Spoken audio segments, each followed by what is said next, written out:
Chapter 1. The Banner of Black Iron. The wind howled across the desolate expanse of the northern wastes like a dirge sung by dead gods. Snow, soot, and ash swirled together in the air, biting at flesh and stinging the eyes of the men who dared to tread this forsaken land. Amidst this malevolent storm rode a company of warriors, armor-clad and weather-worn, their grim visages carved with the stoicism of men who had long ago bled out any illusions of heroism. At their head flew the banner of their brotherhood, a flayed skull mounted atop a black iron pike, its jaw agape in silent scream, red cords of dried sinew still clinging to its base like grotesque streamers. From its crown a tattered banner fluttered, sable black stitched with a crimson blade wreathed in smoke. The world knew them as the Ashen Blades, though few lived to tell of their deed. They were mercenaries in the purest sense, bound not by honor nor faith but gold and survival. Yet there was a code among them, old and unspoken, a code forged in the blood of comrades and the ashes of countless battlefields, and it was that code, more than coin, that led them now into the wastes. Their employer had emerged like a shadow from the mist, robed, faceless, and possessed of a voice that echoed without sound. He had spoken not with threats nor flattery, but prophecy. A chaos stronghold had risen in the north, born of unnatural silence. No drums of war, no war bands spilling into the old world, just stillness. And from that stillness came corruption, crops blighted from afar, livestock birthing monstrosities, children laughing with too many mouths. The Ashen Blades took the contract, not out of duty, but because they had never turned down a challenge, and the sum offered could have bought a kingdom.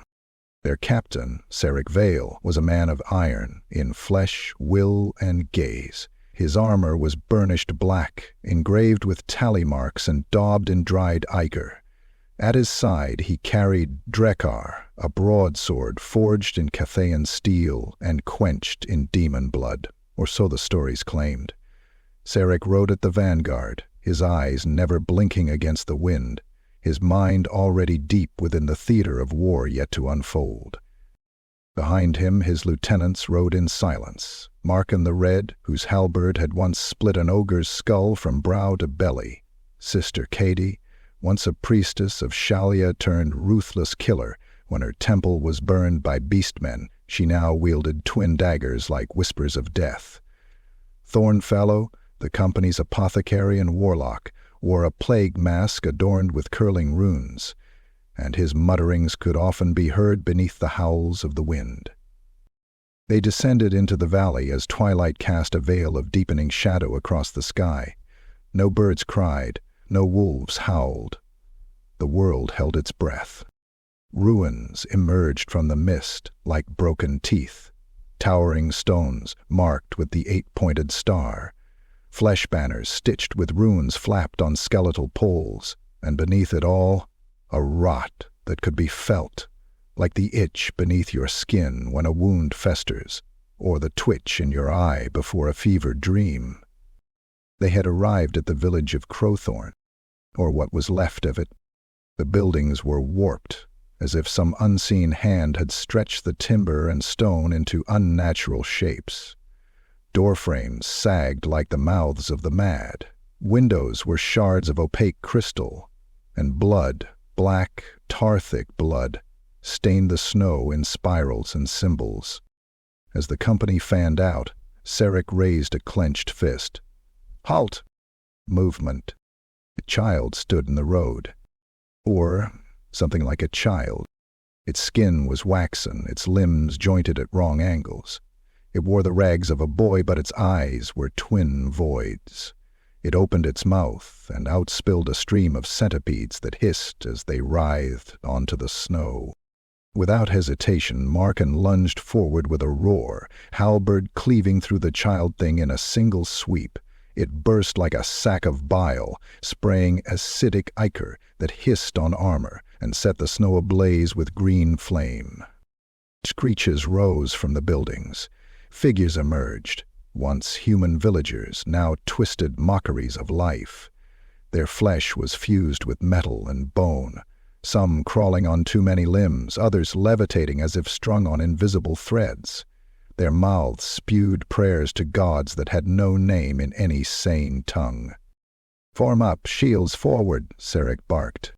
The Ashen Blades did what they did best. They killed. Steel met flesh, flame met sorcery. Arrows punched through throats. Blades hacked through limbs and spines. One knight was dragged down by 3 of the mutants, his screams drowned in wet crunching as they ate through his visor. Kaede danced between them, her daggers opening throats with surgical grace, severing tendons, slicing through rib cages with unnatural precision. Thorn raised his staff and bellowed words of old magic. A ring of fire erupted around a pack of the floating horrors, incinerating them mid-chant, their skulls popping like overripe fruit. But the enemy did not die like men. They kept coming. "To the pyre pit, regroup," Sarek ordered, leading the charge. They fought their way toward the center of the village, where a massive pit smoked, filled with bones and still-burning corpses. From its edge rose a monolith, a slab of obsidian etched with pulsating veins of crimson. The air hummed with unholy power. From the darkness above, it descended a figure, not flying, not walking, but gliding as if pulled by invisible strings. A priest of the ruinous powers. His face hidden by a stitched leather mask, his robes made of flayed skin, his voice felt rather than heard. "You do not belong here. Your blood is not yet ripe," it whispered into their minds. Sarek answered with steel. The priest moved faster than a blink, parrying with a tendril of shadow, casting bolts of warp fire. One knight exploded from the inside, armor buckling outward as flesh liquefied. Thorn screamed a spell of banishment, and the priest shrieked, its mask cracking, ichor spraying like steam. Kaede leapt, her daggers driving into the creature's neck. It did not scream. It laughed, then vanished in a ripple of unreality. The battlefield fell silent. Only the dying moans of corrupted villages and the crackle of burning bone remained. The Ashen Blades stood amidst ruin and silence. Victorious, yet uneasy. Sarek wiped blood from his blade, staring at the monolith. Its pulse matched the rhythm of a distant drum. Slow, relentless, patient. The first of many battles. The maze had already begun. Chapter 2. The Fog That Screams. The northern wastes had always been a land of madness, where the sky bled strange colors at dawn and the earth whispered at night. But as the Ashen Blades left behind the desecrated carcass of Crowthorn, even Sarek Vale felt the shift. The air grew heavier, tasting of copper and rot. The snow beneath their boots grew dark, clumping like wet ash. Above, clouds churned in a sickly spiral, coiling around an unseen center like some celestial eye staring down upon them. For 3 days they marched northward, deeper into the wound in the world, guided only by a crude map etched by their robed patron. Villages disappeared, hills flattened, trees twisted into skeletal claws. There was no bird song, no wind, just the grinding crunch of boots on blackened snow and the distant echo of something vast moving in the clouds. The storm began as a whisper, a low sarus at the edges of hearing. It slithered between armor plates and into their skulls like cold fingers. By nightfall it had grown into a chorus of voices, weeping, wailing, laughing. Not a sound from outside, but from inside their own minds. Men twitched in their saddles, muttering prayers under their breath, some clutching amulets of Sigmar, others of darker saints. When it came without warning. The sky cracked open in a jagged flash of green lightning, casting the wasteland in a corpse-light glow. Winds howled down from the heavens like the breath of a god, driving shards of ice and soot into the mercenaries' faces. Horses reared, eyes rolling white, Armor rattled, the very ground trembled underfoot, the snow hissing and steaming where it met the sudden heat of warp fire raining from the sky. "Form ranks! Stay together!" Sarek bellowed, his voice a thunderclap cutting through the maelstrom. His men obeyed, locking shields, but the wind tore at their cloaks, their banners snapping like flayed skin. Marken's halberd glimmered with frost. Kaida's daggers hissed as she held them in a reversed grip. Even Thorn Fallow, usually unshakable behind his rune-carved mask, began to chant under his breath, tracing sigils in the air with trembling fingers. The fog rolled in then, thick, white at first, but streaked with veins of black and violet, like smoke rising from a battlefield. It crawled over the snow like a living thing, coiling around boots and greaves before rising higher, swallowing them chest deep, then over their heads entirely. And then the screaming began. It wasn't the mercenaries. It wasn't the wind. The fog itself screamed. A keening wail like thousands of voices clawing at the walls of the world. Men staggered, clapping hands over their ears, but the sound wasn't in the air. It was inside them, rattling their skulls, scraping at their sanity. Shapes flickered in the mist, faces stretched too long, eyeless skulls gnashing invisible teeth, hands like claws reaching, retreating, reaching again. Kaida stumbled into Sarek, eyes wide. "It's in my head. The voices, they're—" She cut off, with a sharp gasp, staring past him. He turned, sword half raised, and for an instant saw himself in the mist, standing opposite, same armor, same blade, but the reflection grinned, teeth black and sharp. Marken roared and swung his halberd at a shadow lunging out of the fog. It connected with wet meat, spraying ichor across the snow, but when the mist cleared, nothing was there, only his blade dripping black slime that hissed and burned holes in the ground. The company tried to move forward, but the land betrayed them. Paths folded back on themselves, landmarks warped into grotesque parodies. A dead tree became a tower of flesh, its branches writhing like intestines. A frozen stream ran uphill into nothingness. The sun vanished entirely, replaced by a sky of swirling darkness dotted with pale, lidless eyes that blinked without rhythm. Time unraveled. Sarek could no longer tell if minutes or hours had passed. His men slowed, stumbling, muttering in languages not their own. Thorn's chanting grew frantic, louder, until he shrieked a word of power that burned his tongue black. The fog recoiled for an instant, opening a corridor of clearer air. Through it they saw a plain that had no end. Black earth, cracked and steaming, stretched to every horizon. Jagged spires of obsidian jutted up like broken fangs. Rivers of ash wound sluggishly between dunes of bone dust. No sky, no stars, just an oppressive gray dome overhead. And there, far ahead, a single standing stone. It was impossible to judge its distance or size. Sometimes it seemed only a few paces away, other times miles.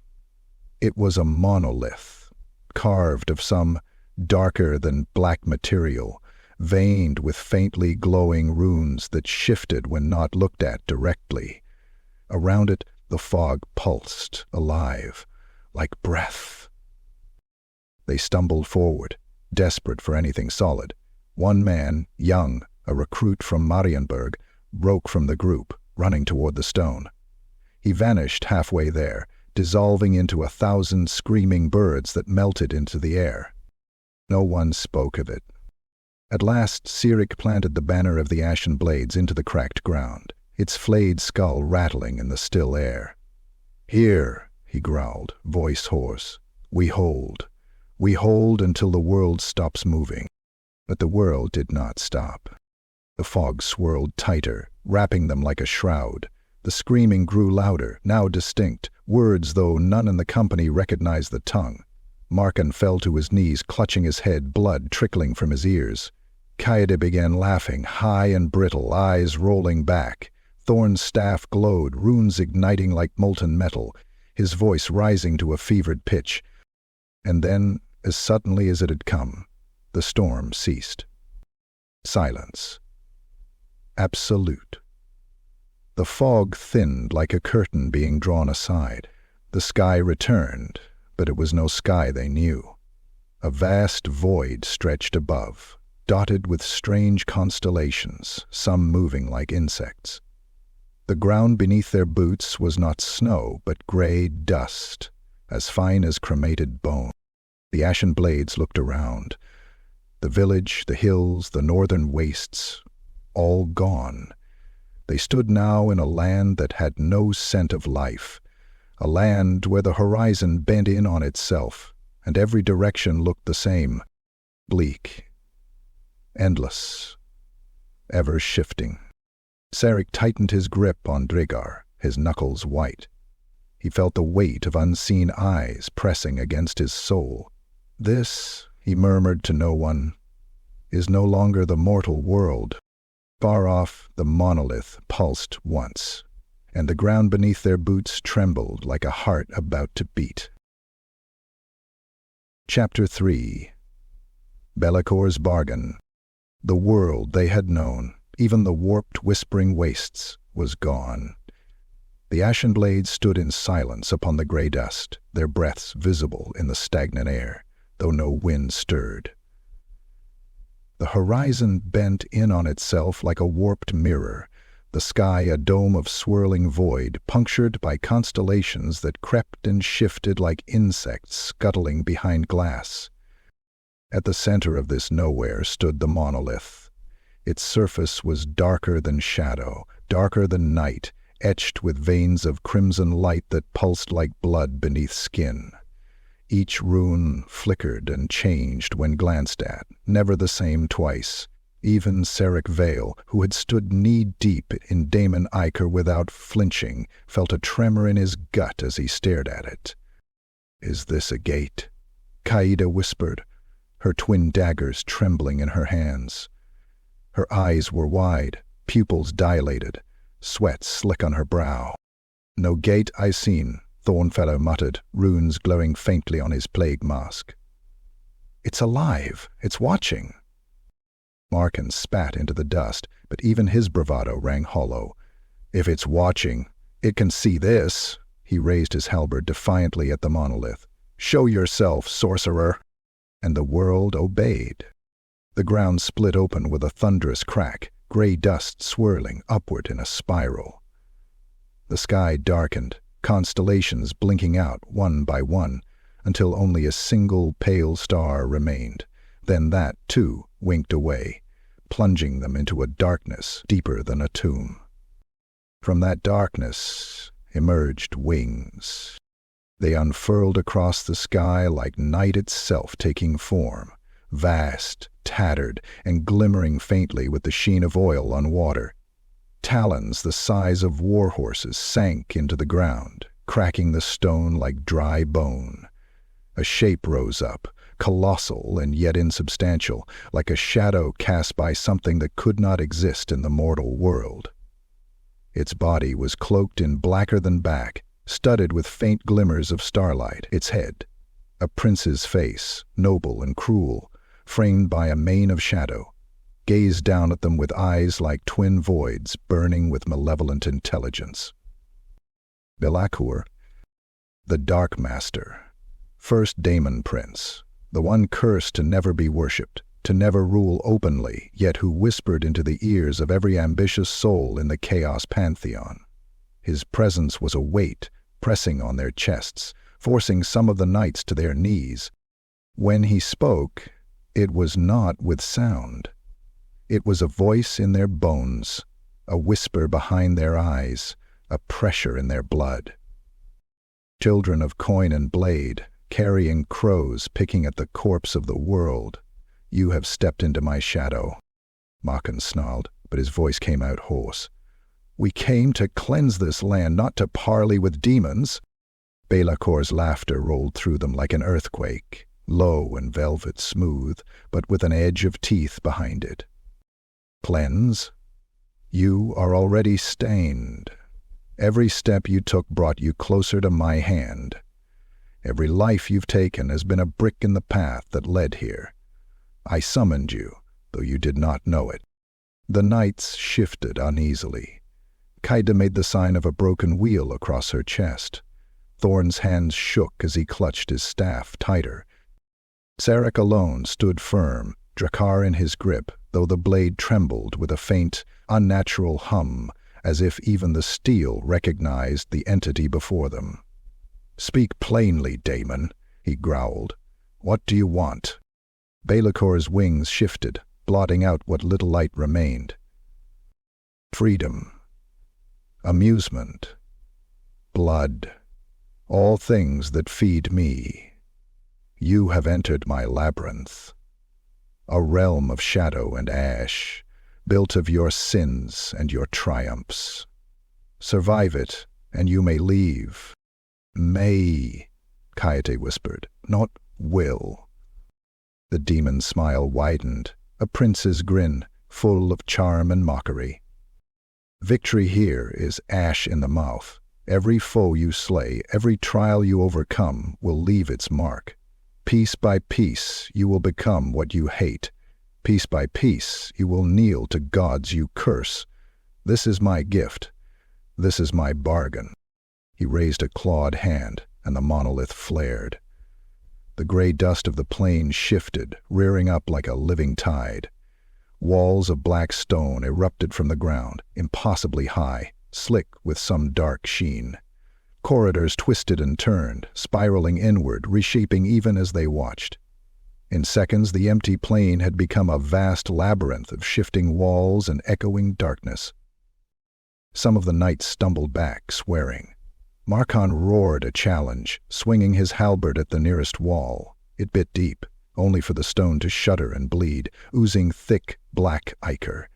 Markan yanked his weapon back in revulsion as 1,000 eyes opened briefly across the wall's surface, blinking wetly, before closing again. Bellacor leaned closer, his face filling the sky. Survive my maze.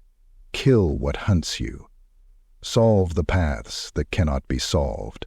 At the heart lies the key to freedom, or the truth of your ruin. Refuse, and you will feed the dust beneath your feet. One of the younger mercenaries, a pale lad from Talabek clan, screamed and bolted for the open corridor. He ran no more than 10 paces before the ground split open beneath him. Shadows coiled up, dragging him down, his screams muffled as they pulled him into the stone. The ground closed with a wet sound, leaving only a black smear. Bellacor chuckled. I admire eagerness, but not impatience. The demon's wings folded, drawing his vast shadow back until only the monolith and the labyrinth remained. His final words seeped into their minds like poison. You are mine until the maze is done. Pray to your false gods. Sharpen your blades. And remember, every victory costs more than you think. Then he was gone. Silence returned, but it was the silence of a graveyard, heavy and watchful. Sarek exhaled slowly. He looked at his knights, Kaede pale and trembling, Thorn muttering feverishly under his mask, Markan's knuckles white on his halberd. We move, Sarek said, his voice a rasp. We don't stop. We don't break rank. We get out. Behind him, the labyrinth shifted again, a corridor of black stone opening like a mouth. From somewhere deep within came the faint echo of footsteps that were not their own, and something else, breathing, wet, and hungry. The Ashen Blades stepped forward into the first passage, their banner trailing behind them like a shadow. Above, unseen, Bellacor smiled. Chapter 4. The Maze of Mirrored Lies. The first steps into the labyrinth felt like walking into a memory. The walls, though hewn from obsidian black stone, pulsed faintly with a life of their own, warm to the touch and veined with dull crimson light like capillaries in diseased flesh. Their surfaces were slick, not with water but with something thicker, viscous and mucus-like, resisting touch with a gentle quiver. There were no torches, no stars, and yet there was light, an ever-present pulsing glow that had no source but seemed to come from the very air, like the inside of a dying beast. The corridor stretched in both directions, with no ceiling visible. Serek Vale led the way, Drekar drawn and humming softly in his grip. Each step echoed in ways that betrayed physics, sometimes delayed, sometimes preceding the actual movement, like the maze was trying to anticipate them, or mock them. Kaede walked just behind, eyes narrowed, daggers tucked beneath her arms. Her breath came sharp and fast. "This place smells like old blood," she whispered. Thornfallow merely nodded, his plague mask hissing with each breath. "Worse. It smells like memory." They rounded the first corner, and the world changed. Where a simple corridor should have continued, they found themselves staring into a cathedral. Its ceiling arched hundreds of feet overhead, the architecture unmistakably imperial and familiar.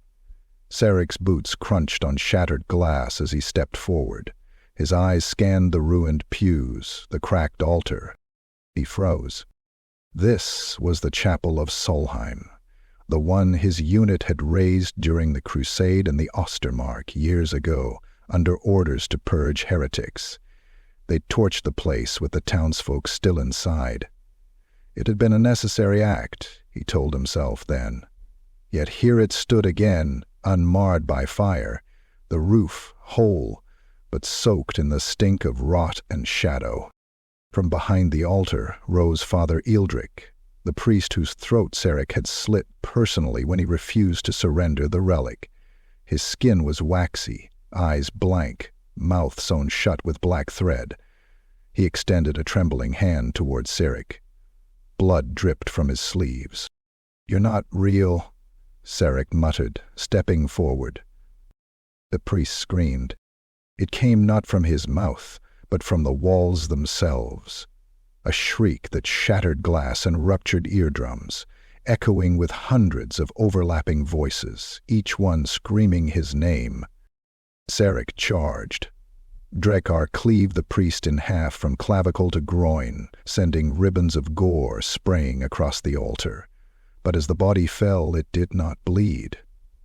It melted, collapsing into a pool of black ichor that surged backward into the shadows.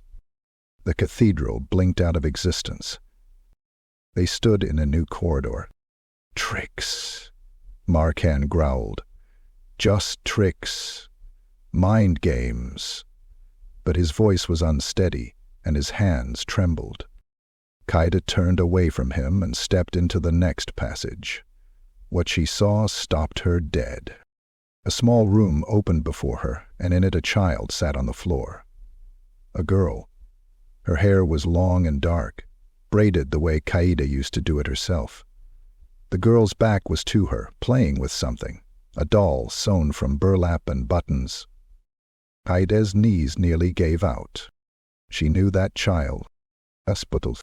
The name escaped her lips without her consent. The little girl turned slowly, and Kaede's stomach dropped. The face was wrong. The features were right but twisted. The child's eyes were glassy, too wide, and her mouth was stitched shut. Her skin was pale and bruised, neck covered in handprint bruises. Her small hands clutched the doll tighter. Behind the girl, Kaede's own face appeared in a mirror, but not the face she wore now. It was her old self, soft, kind, younger, unbloodied, unbroken, her priestess robes clean, innocent. The real Kaede staggered back. "No, I didn't." In the mirror, her reflection smiled, then slowly raised a dagger and slit its own throat from ear to ear, eyes locked on Kaede's. Lilith began to scream. The sound was not from her mouth, but from within Kaede's mind, a wail that clawed at her sanity. She collapsed to her knees, sobbing, blade clattering to the ground. Markan had to drag her out. The room vanished. The walls shifted again. Thorn stepped forward, mouth moving in hushed spells as the corridor extended into a vast library. Shelves stretched into infinity, stacked with tomes bound in skin and gold. 1,000 candles burned with blue fire, but there was no time for awe. The books leapt from the shelves. They flapped, pages beating like wings, swarming like carrion birds. One struck Thorn in the face, slicing his cheek open with parchment blades. Another tore his robe, revealing strange glyphs carved into the flesh of his chest. "Back! Back!" he shouted, casting a ward that exploded outward with searing light. The books burst into flame, falling in charred heaps. Then the corridor became something worse. Mirrors. Everywhere. The floor, the walls, the ceiling, all mirrored surfaces, each reflection twisted, wrong, and true. Sarek looked to his left and saw himself seated on a throne of skulls, wearing daemon-forged armor, surrounded by corpses of his own men. To his right, he saw himself on his knees, weeping blood as a chaos star burned itself into his forehead. Kaede saw herself as a mother, cradling a dead child. Then again, covered in black lacquered armor, whispering into the ear of a demon prince. Markan saw himself tearing out his own heart, placing it on an altar of brass. He turned away, and another mirror showed him laughing as he drank the blood of innocence from a goblet carved from a dwarf skull. Each mirror whispered, "This is you. This is what you become. This is what you already are."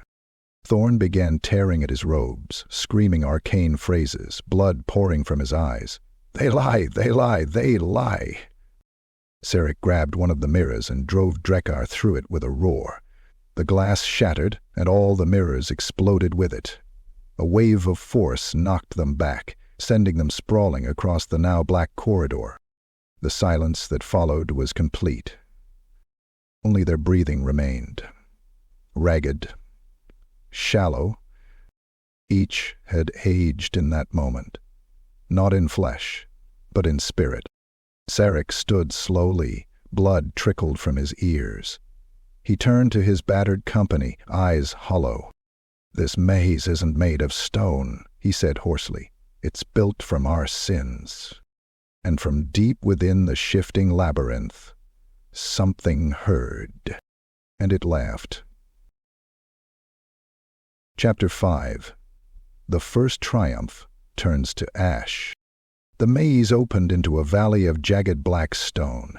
Here the corridors did not twist and close, but widened into a plain, a kill zone carved into the heart of this shifting nightmare.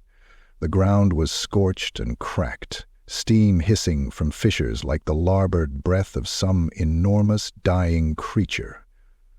Above, the sky churned with bruised clouds that pulsed faintly with red lightning, casting the battlefield in an underworld glow. At first, the Ashen Blades thought they were alone, but then came the sound, a low, chittering murmur, like knives dragged across bone. It swelled, rose, and became a roar.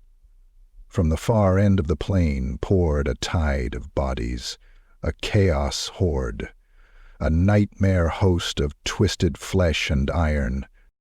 They came in every shape and size, yet all wrong. Men with antlers and claws, wolves with too many legs, eyeless giants dragging chains of skulls. Their armor was patchwork, bone and brass and rusted mail fused to their flesh. Some had mouths in their stomachs, others had wings made of skin. The stink of them hit like a wall, rot, iron, and the sweet sick scent of corruption. Sarek Vile raised Drekar, its blade humming with a dark resonance. "Blades," he barked, his voice echoing off the labyrinth's walls. "Form the line! Shields and halberds forward!" Markan planted the company's banner into the cracked stone. The flayed skull atop it rattled, as if aware of the slaughter to come. Kaede slipped into the shadows at the flank, daggers drawn and eyes narrowed to slits. Thornfallows stood behind them, staff clutched tight, runes glowing faintly beneath his tattered robes.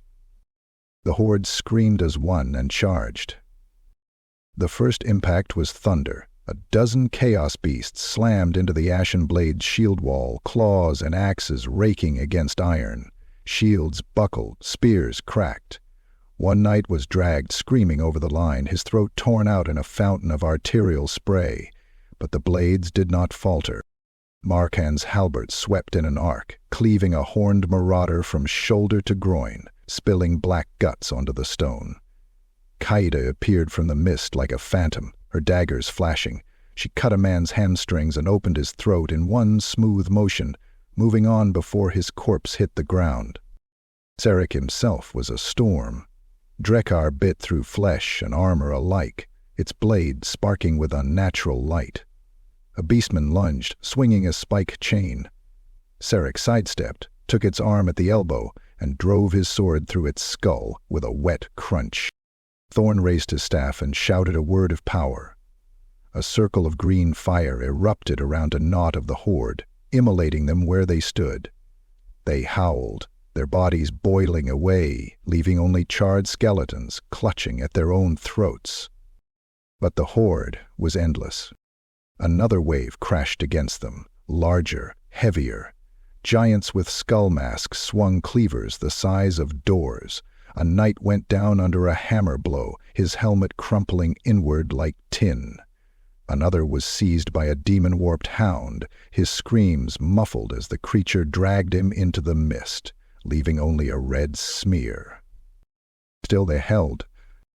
Markan roared, his halberd spinning in a deadly dance. Kaide leapt onto the back of a brute twice her size, driving both daggers into its eyes, then using its body as a springboard to launch into another. Sarek took a wound to his shoulder but fought on, Drekar carving a path through corrupted flesh. Thorn's spells grew ragged, blood dripping from his nose as he forced the winds of magic to obey. Hours blurred into moments. The battlefield was a butcher's yard.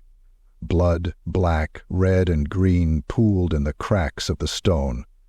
The Ashen Blades fought knee-deep in corpses, hacking, stabbing, screaming. And then, at last, the horde broke.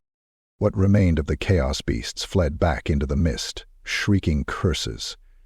The Ashen Blades stood panting, weapons slicked with gore, armor dented and torn. Of the 50 who had entered the labyrinth's heart, only 32 still stood. The rest lay scattered across the stone, some in pieces, some simply gone. Markan planted his halberd into the ground and spat blood. "We held," he growled. "We broke them. By Sigmar, we broke them." Sarek looked out over the field. His hands trembled on Drekar's hilt. "Gather the wounded. Burn the bodies," he ordered. His voice was a rasp. "We move at dawn." They worked through the night. Corpses, both their own and the enemy's, were piled high into a pyre. Thorn muttered over the bodies, etching wards to keep their souls from wandering. The smell of burning flesh filled the air, acrid and thick, clinging to their tongues like oil. When the fire finally died, only ash remained. The Ashen Blades slept where they fell, weapons in hand, armor still on. And when they woke, the battlefield was gone. The pyre was gone. The bodies were gone. All around them the plain was clean, too clean. The black stone glistened as if newly polished. No blood, no corpses, no sign of the night's slaughter. Then they heard it. A horn. Deep, resonant, echoing from the mist. The same chittering murmur rose again, only louder, deeper, stronger. From the fog emerged the same horde they had slain, but changed. The horned marauders were larger now, their armor fused to their flesh. The beastman's horns twisted into grotesque shapes, dripping warp ichor. The giants bore fresh scars, glowing like molten brass. And among them walked figures the Ashen Blades knew, their own fallen comrades, risen from the ash. The knight, who'd been dragged away by the hound, now marched at its side. his face a ruin of claw marks, eyes burning with sickly green light. Another swung a sword Sarek recognized, though the man wielding it now had a mouth from navel to chin, filled with needle teeth. Kaide's daggers slipped in her hands. "No," she whispered. Markan took a step back. That's our... Eric raised Drekar, though his hands shook. The risen knights moved with perfect precision, their armor blackened, their banners inverted, their mouths opened, and they began to chant a single word, over and over. Ah! Ah! Ancient. The horde roared. The labyrinth sky pulsed once like a heart, and the Ashen Blades, still bloody and weary from their victory, realized the truth. In this place, triumph meant nothing. Death was not the end. Every victory they won here was just another step into Bellacor's trap. Their first triumph had turned to ash, and the real war was only beginning. Chapter 6. The Rot Beneath the Skin. The Ashen Blades marched in silence. The labyrinth had shifted again while they slept, its black stone corridors twisting like the intestines of some gargantuan beast. The sky above was now a ceiling of translucent flesh stretched taut, veins pulsing, dripping a slow, steady rain of warm, copper-scented liquid onto their armor. It pattered against steel like fat spitting from a fire. They no longer flinched at the changes. They simply moved forward, each step heavier than the last, the memory of their risen comrades still fresh in their minds. Markan walked at the head of the second rank, halberd resting against his shoulder. The big man had always been the loudest among them, a brute with a booming laugh, his voice a comfort when the nights were darkest. But now he trudged in silence, his shoulders hunched.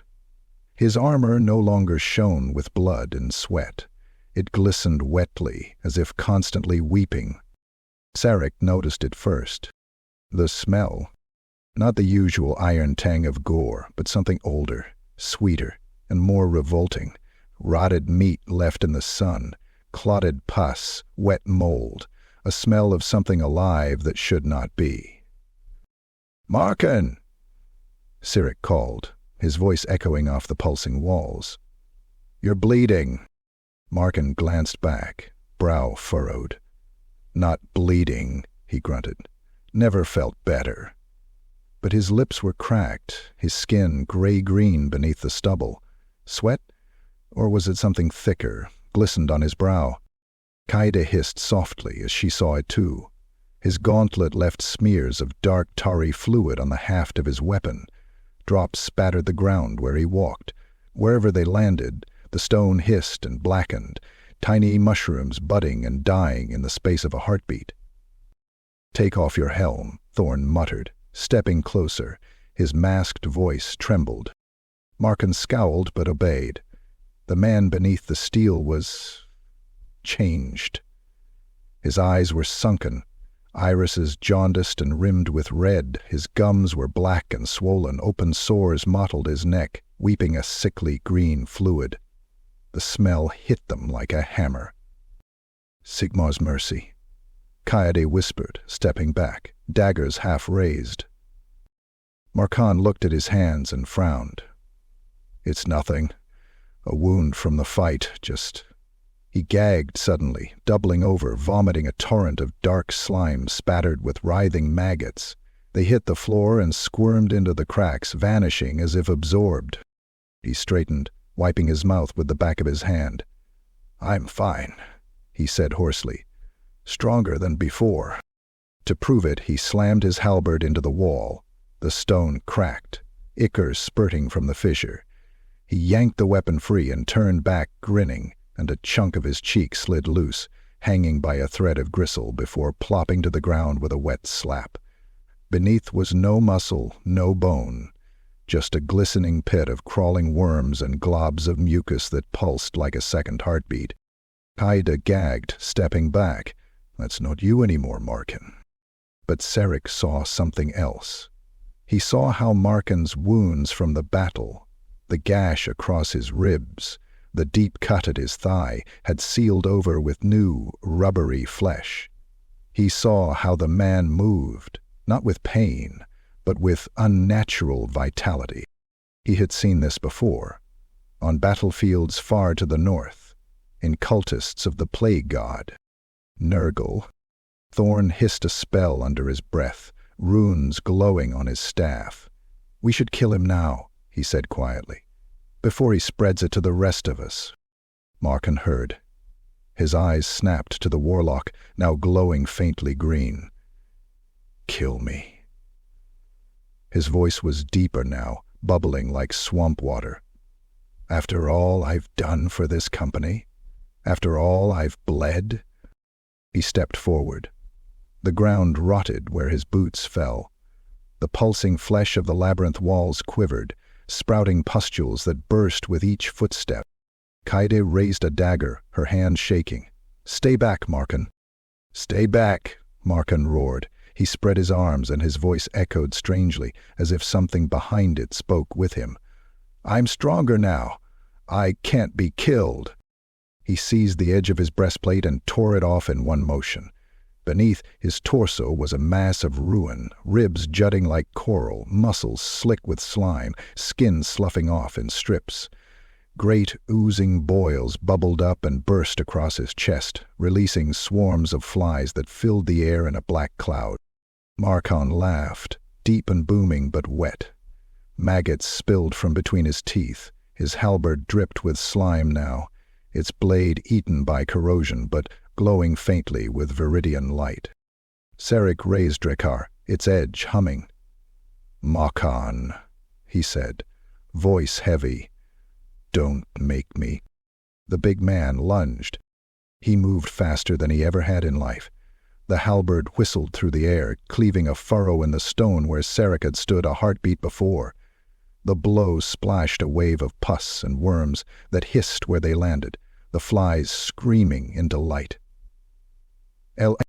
Kaede darted in, slashing at his flank. Her daggers sank into his flesh with a wet schnuck, but when she withdrew them, the wounds closed instantly, expelling a spray of green ichor that burned her arms where it touched. She screamed, falling back, her skin blistering. Markan roared and swung again, catching another knight full in the chest. The man crumpled, his armor denting inward like tin. He gasped once, and then Markan pressed a rotting hand to his face. Black veins spiderwebbed across the knight's skin instantly. His eyes burst like overripe fruit. He collapsed into a pile of steaming sludge. "No!" Sarek roared, charging. Drekar clashed against the halberd, sparks and spittle flying. The two locked eyes, Markan's now twin pits of virulent green flame. "You can't stop me," Markan gurgled. "I'm blessed now. I'll protect us all." Sarek bared his teeth. "No," he growled. "You'll kill us all." With a heave, he forced Drekar's edge past the halberd and into Markan's neck. The blade hissed as it struck, cutting through gristle and worms, biting deep. Green ichor sprayed in a gout, splattering Sarek's face and armor. Markan didn't fall. He laughed, even as his head half lolled to one side. "Doesn't hurt," he gargled. "I can't die." But Sarek twisted the blade. Drekar flared, a pulse of unnatural light running down its edge. Markan convulsed, his laugh turning into a wet scream as the worms inside him shriveled and blackened. He staggered back, clutching his wound. His flesh sagged, melting off his bones like wax. The flies dropped dead from the air.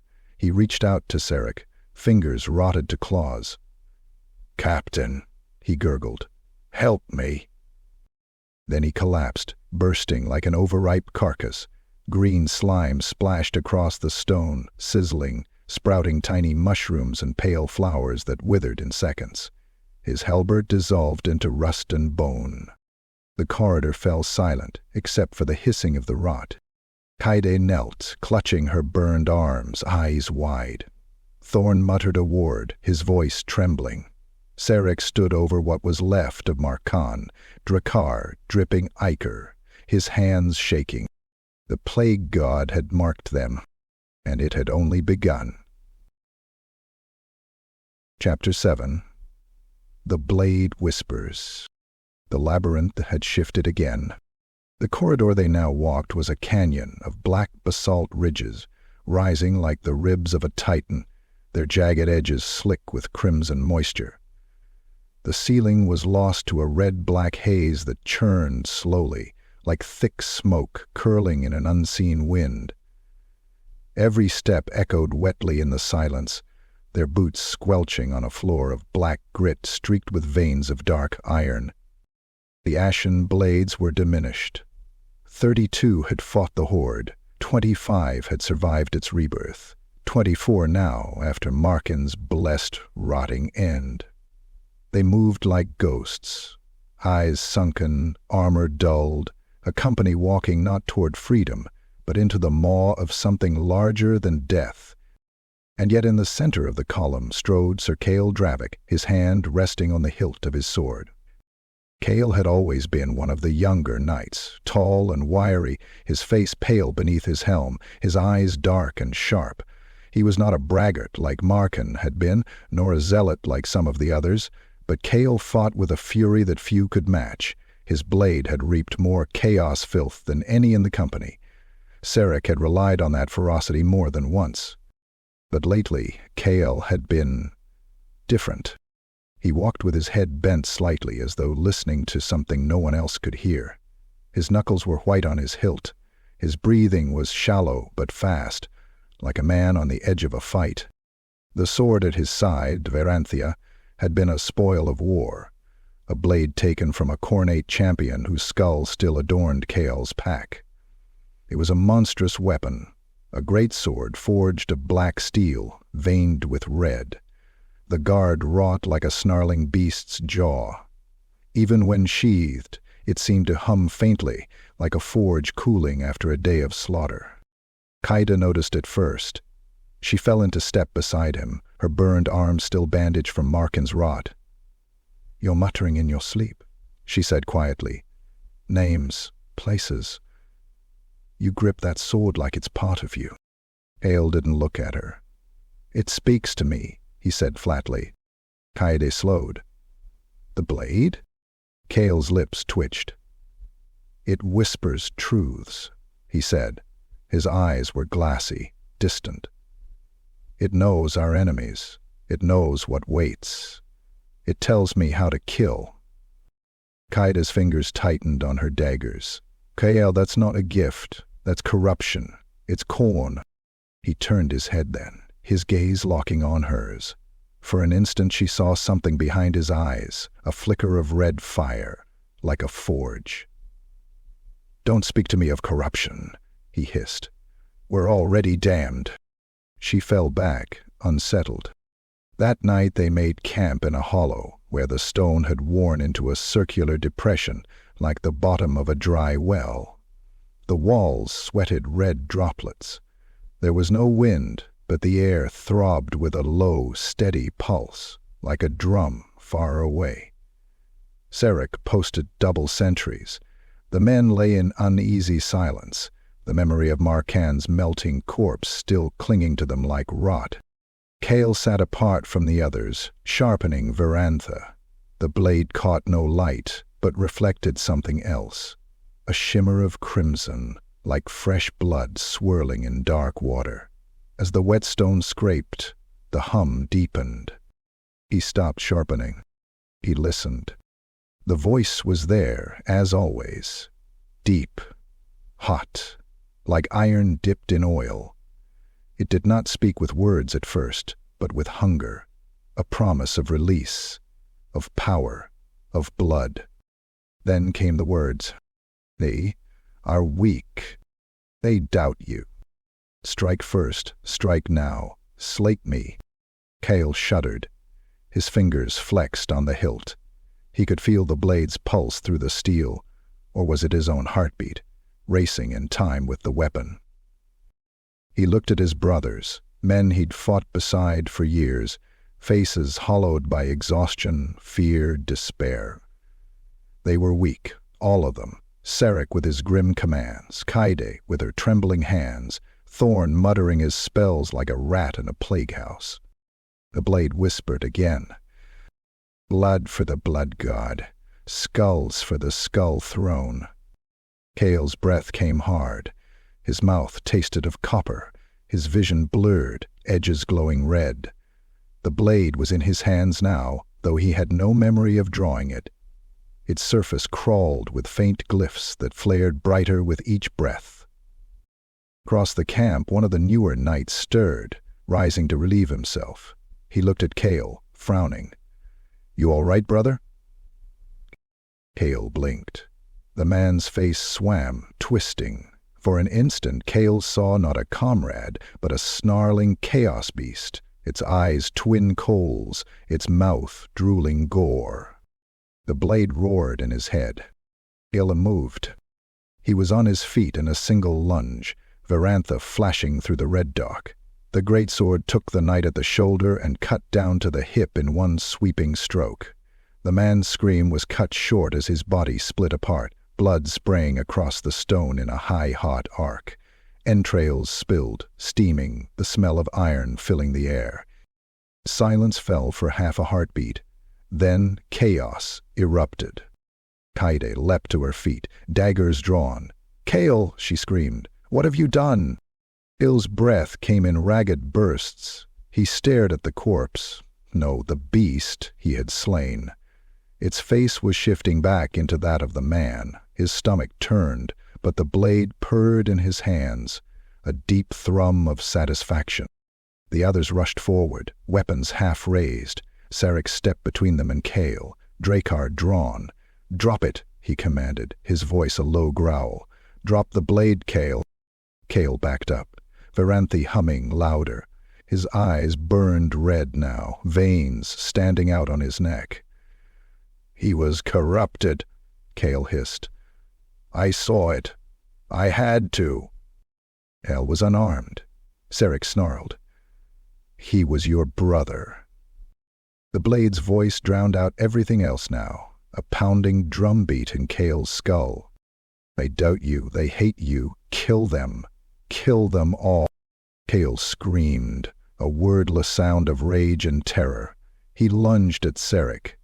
The greatsword came down in a red arc, sparks flying as it clashed with Drakkar.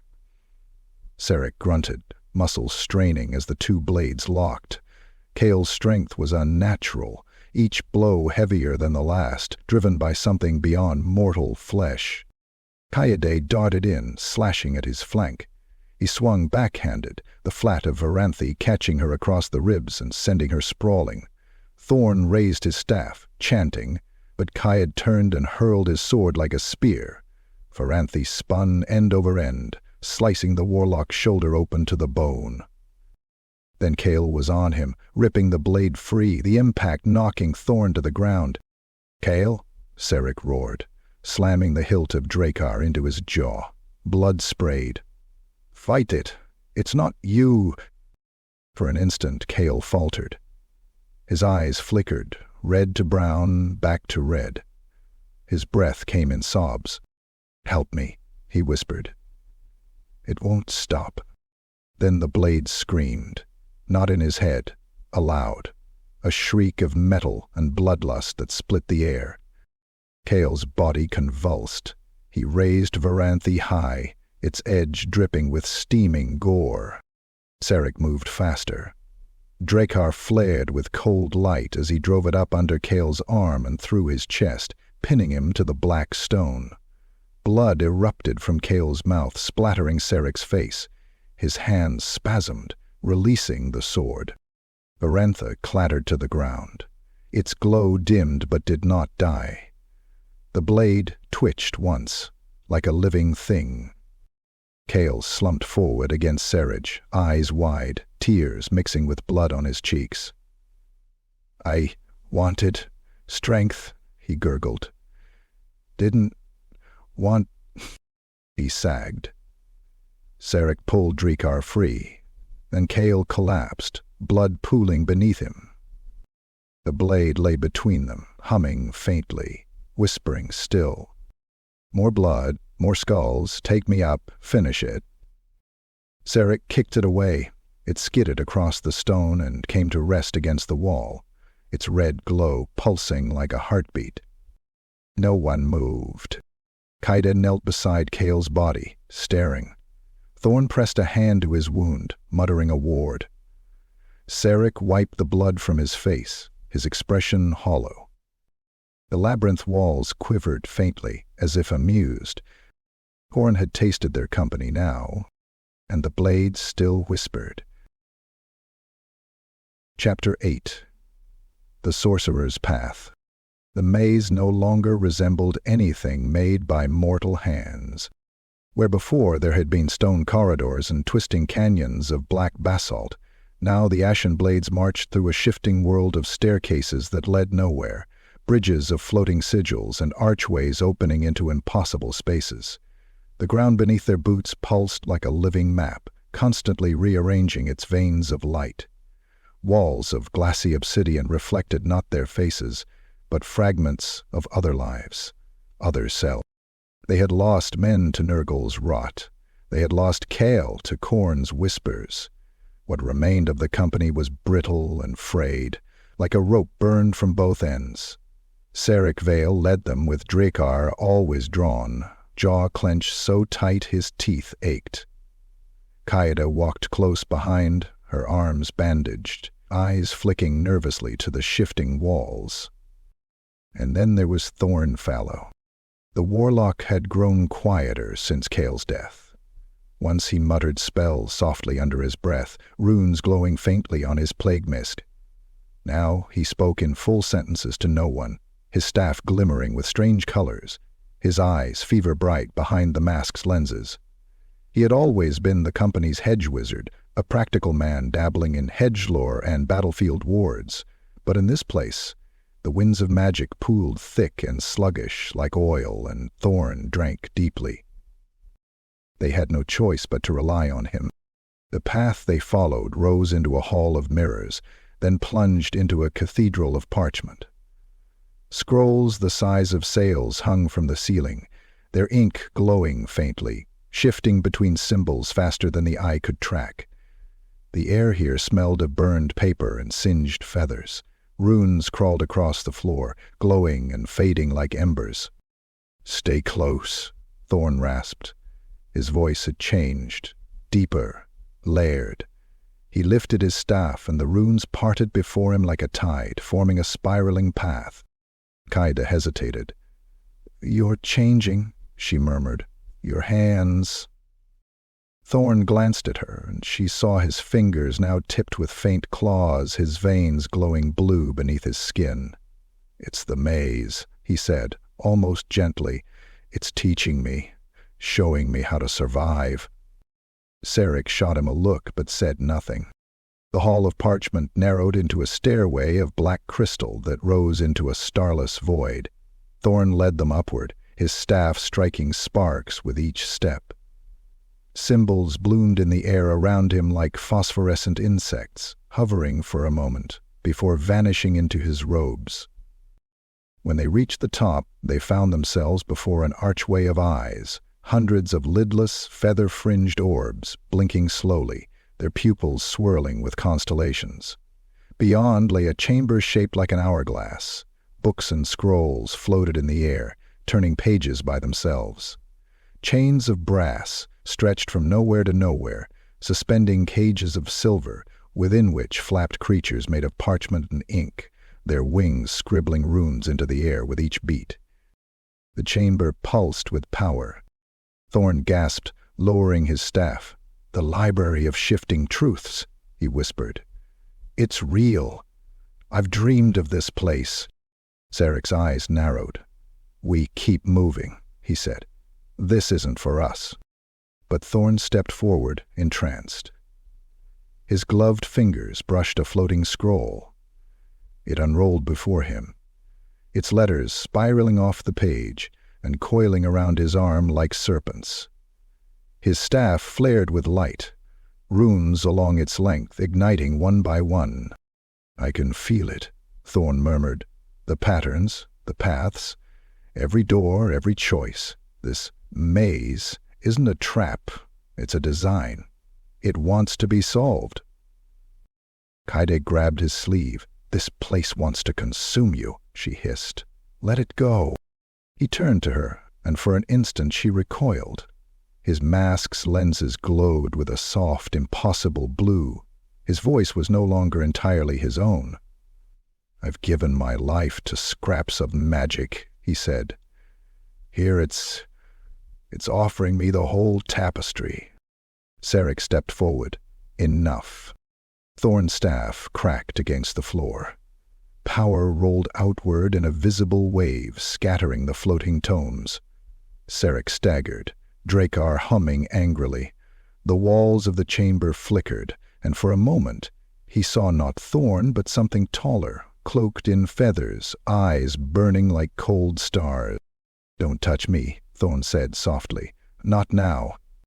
From the far end of the chamber came a sound, a fluttering, then a scream of tearing parchment. One of the silver cages snapped open. A creature spilled out, a nightmare of feathers, beaks, and too many hands clutching quills that dripped with molten ink. Its face was a blur of words. It shrieked and lunged at them, wings scattering pages like razors. Sarek roared and swung Drakkar, cutting through a wing with a spray of black ink that hissed where it landed. Kaede dove low, daggers flashing, severing one of its quill hands. The creature writhed, splattering glowing glyphs across the floor that burned like acid. Thorn raised his staff and shouted a word that had never before passed his lips. The chamber folded. The creature screamed as its body twisted inside out, its ink spilling upward into the void. Books exploded in bursts of color. The silver cages shattered, scrolls unfurled like banners, their letters streaming into Thorn's mouth like smoke. He stood at the center of it, trembling, his mask cracked, his veins glowing. When he spoke, his voice was many voices. I see the maze. I see its heart. It's not a prison. It's a test. Sarek grabbed him by the collar. You're losing yourself. Thorn's eyes burned brighter. I'm finding myself. He raised his staff again, symbols coiled up his arms, transforming his gloves into a lattice of living script. Every step we take is a word in a sentence, he whispered. Every blood we spill is punctuation. It's beautiful. Kaede stepped between them, her bandaged arms trembling. Thorn, please. He looked at her then, and for an instant she saw not a man but a figure with wings of quills and a crown of eyes, holding a staff made of spun fate. His voice was a whisper, but it filled the chamber. Don't you understand? We're pieces on a board. I can see the moves now. I can win us out. Then the floor cracked. The runes beneath them flared bright, searing blue. The hourglass chamber collapsed inward, folding into a corridor of endless doors, each carved with a different symbol. The parchment creatures screeched and dissolved into streams of ink, flowing upward into nothing. Thorn stood at the center, staff raised, shaking with power. His mask crumbled away, revealing eyes like molten sapphire. Sarek backed away, Drakkar raised. Whatever you're doing, he said hoarsely, stop it, before it kills us all. Thorn smiled faintly. It won't kill us, he said. Not if we choose the right path. Not if I choose. The doors opened all at once. Beyond each lay a different nightmare, oceans of eyes, staircases of bone, deserts of screaming mouths. The air howled with voices promising power, promising knowledge, promising escape. Thorn spread his arms, his staff glowing so bright it hurt to look at. I can see them all, he murmured. I can see every path. Kaede whispered a prayer. Sarek gritted his teeth. Thorn turned back to them. Trust me, he said. I'll get us out, but you must let me lead. You must let me shape it. And though Sarek said nothing, he knew in his heart, Thorn was no longer just their warlock. He was becoming something else. Something with feathers and eyes and whispers. Something claimed by Tzeentch. Chapter 9. Pleasure and Pain. His name was Sir Halric Lorn, and he had always been the quietest among the Ashen Blades. A swordsman of unmatched elegance, he fought with the kind of precision and rhythm that made death look like an art form. Where others cleaved and crushed, Halric danced. But in the maze, dance became obsession. The descent began subtly. After Kael's death and Thorn's awakening to something alien and vast, the knights grew wary. But Halric thrived. The deeper they went into the bleeding heart of the labyrinth, the more graceful his footwork became, the more devastating his blade. And the more he smiled. At first it was dismissed as adrenaline, a swordsman embracing the rush of war, but in time it became something else, something darker, something hungry. They had reached a chasm, a vast pit in the labyrinth, lined with jagged teeth of rose-colored glass. A single narrow bridge spanned the gap, a tightrope of stone slick with ichor. Beyond, a horde waited. Not beasts this time, but men. Dozens of them, cultists in armor of purple gold, skin lacquered with oils, eyes painted with caul. They carried curved blades, spiked flails, and instruments of fleshwork, tongs, chains, needles. And they sang. The music was maddening, high and sweet like a choir of children in pain. The melody slithered through the mind, pulling at buried memories of pleasure and agony. For a moment, Kaede clutched her head, whimpering. One knight wept openly. Halric laughed. His shoulders shook. His eyes gleamed. He stepped onto the bridge with unhurried grace, his blade, a slender estoc, glimmering like silver flame. He didn't wait for Saric's order. He moved as if the song itself had called to him. "Halric," Saric shouted, voice ragged, "get back here!" But Halric didn't look back. He strode the bridge, and the cultists rushed to meet him. The first leapt forward, shrieking praise to she who thirsts, only to be impaled mid-air, Halric's blade sliding between his ribs and out through his spine. With a flick of the wrist, Halric hurled the corpse from the bridge. Lord came. Halric twisted, ducked, pivoted. Each motion flowed into the next. A flail passed inches from his head. A sword sliced his thigh, drawing blood, and he moaned. Not in pain, not in fear. In ecstasy. The battle became a blur of motion and blood. Halric danced through it, eyes wide, lips parted. His blade sang as it pierced flesh, opened throats, severed hands. He let them wound him. He welcomed it. A hook dragged across his shoulder. A serrated dagger gouged into his ribs. He gasped, shuddered, and retaliated with a spinning lunge that tore 3 men open at once, intestines unraveling onto the glass bridge. "More!" he screamed. "Send me more!" Saric tried to charge across the bridge, but Thorn held him back with a rune of force. "You'll fall," the warlock snapped. He made his choice. They watched in horror. Halric moved like a god of death. Blood slicked his armor.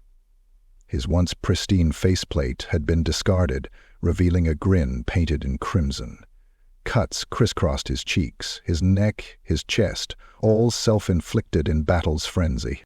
At last, he stood alone, surrounded by corpses, breathing hard. And then he laughed. Low and melodic, the bridge pulsed. From the chasm below rose a figure, tall, impossibly beautiful, wrapped in flowing silks that revealed more than they hid. Its face shifted with every blink. Man, woman, both, neither. It held a harp strung with human sinew, and its fingers played a chord that turned the marrow cold. The herald of Slaanesh had come. "Sweet Halric," it cooed, "you dance with such passion. Halric dropped his blade, falling to his knees. "Please," he whispered.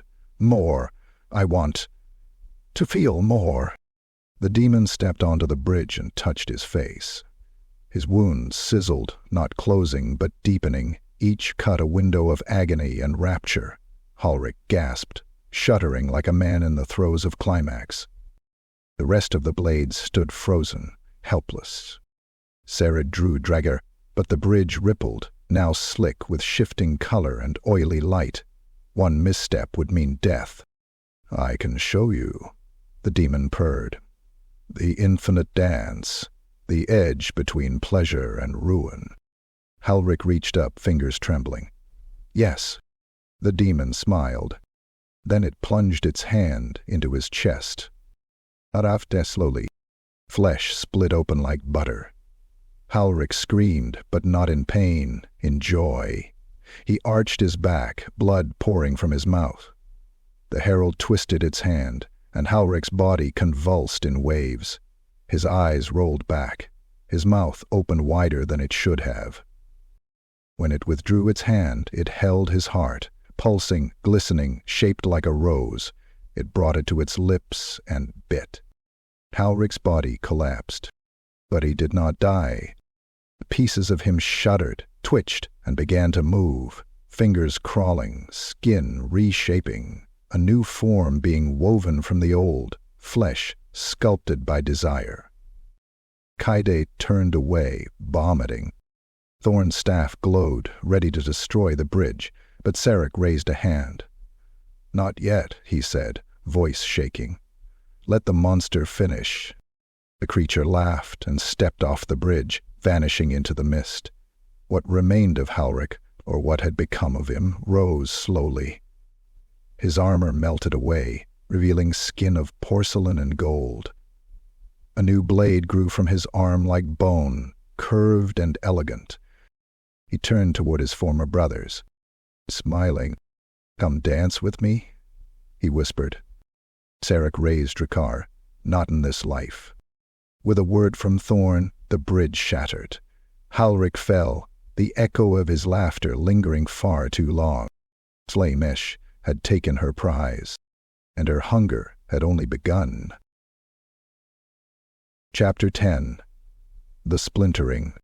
The Ashen Blades had once been a brotherhood, bound not by noble oaths or gods, but by survival, gold, and the unspoken trust forged in blood-soaked mud.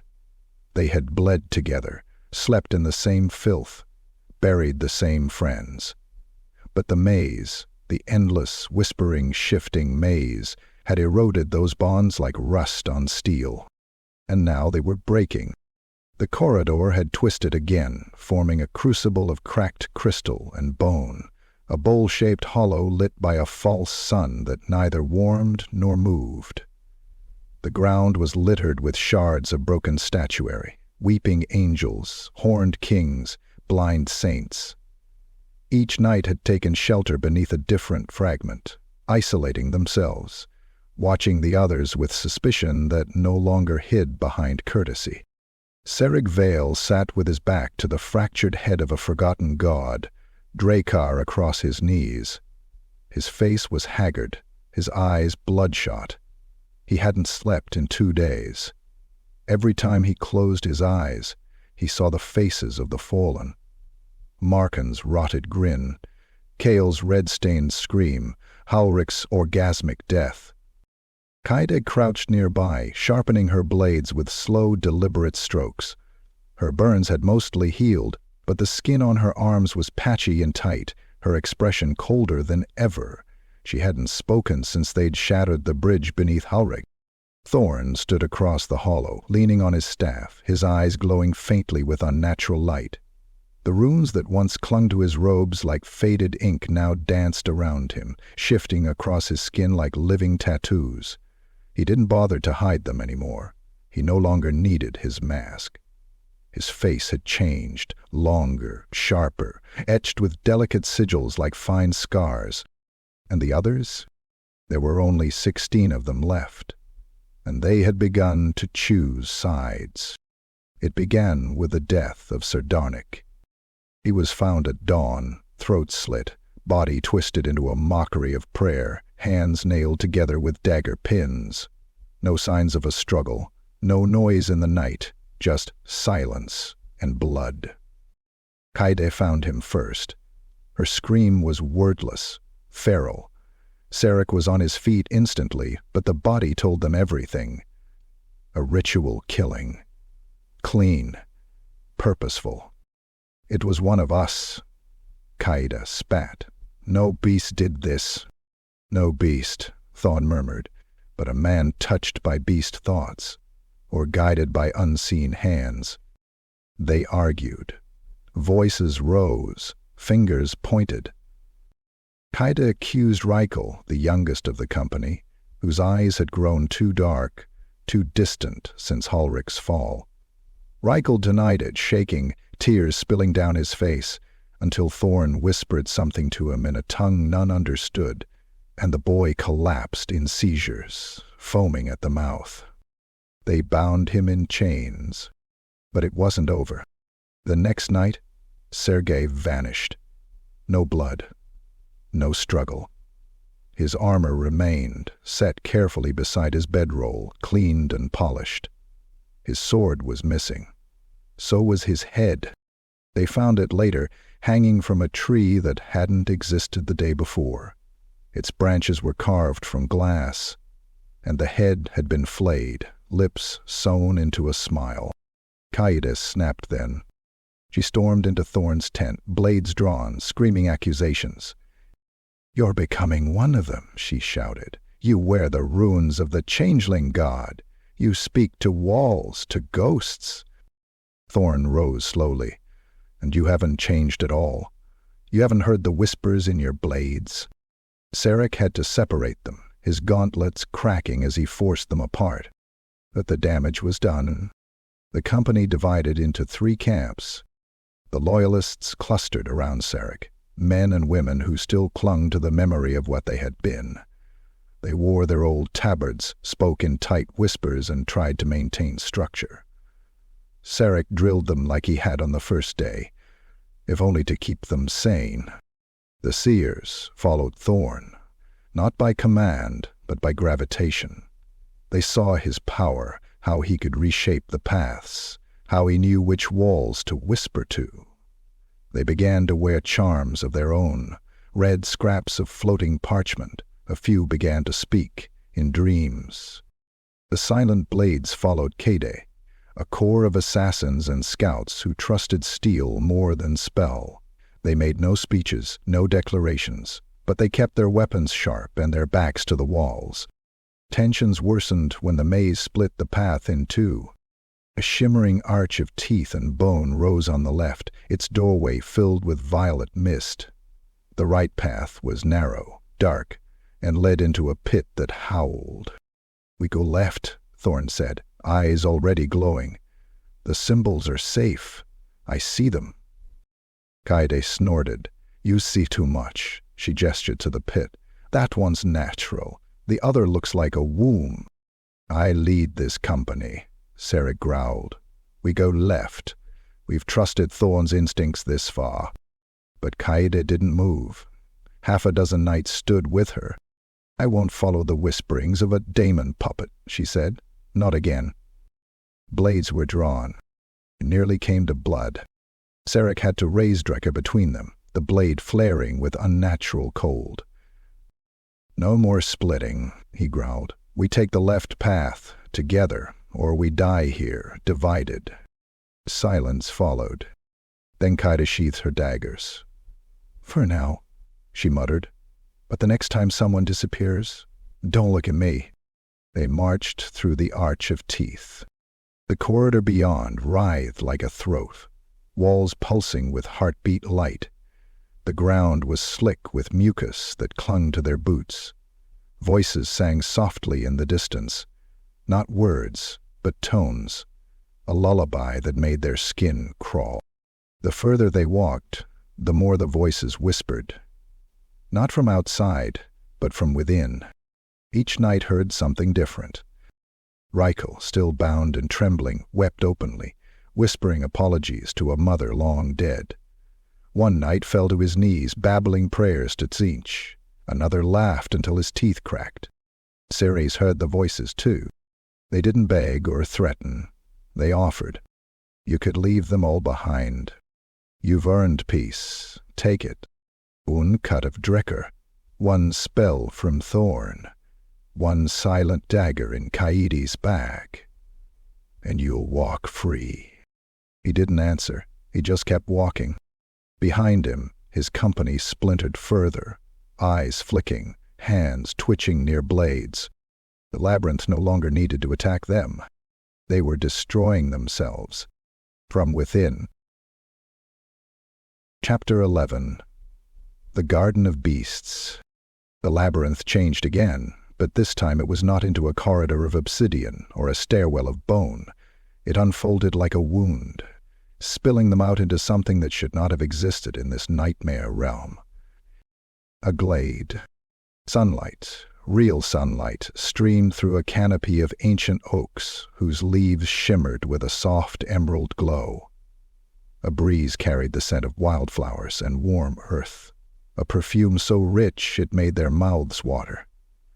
Birds sang overhead, bright-winged and beautiful, their songs weaving into a melody that hummed in the blood. The Ashen Blades stopped as one, stunned.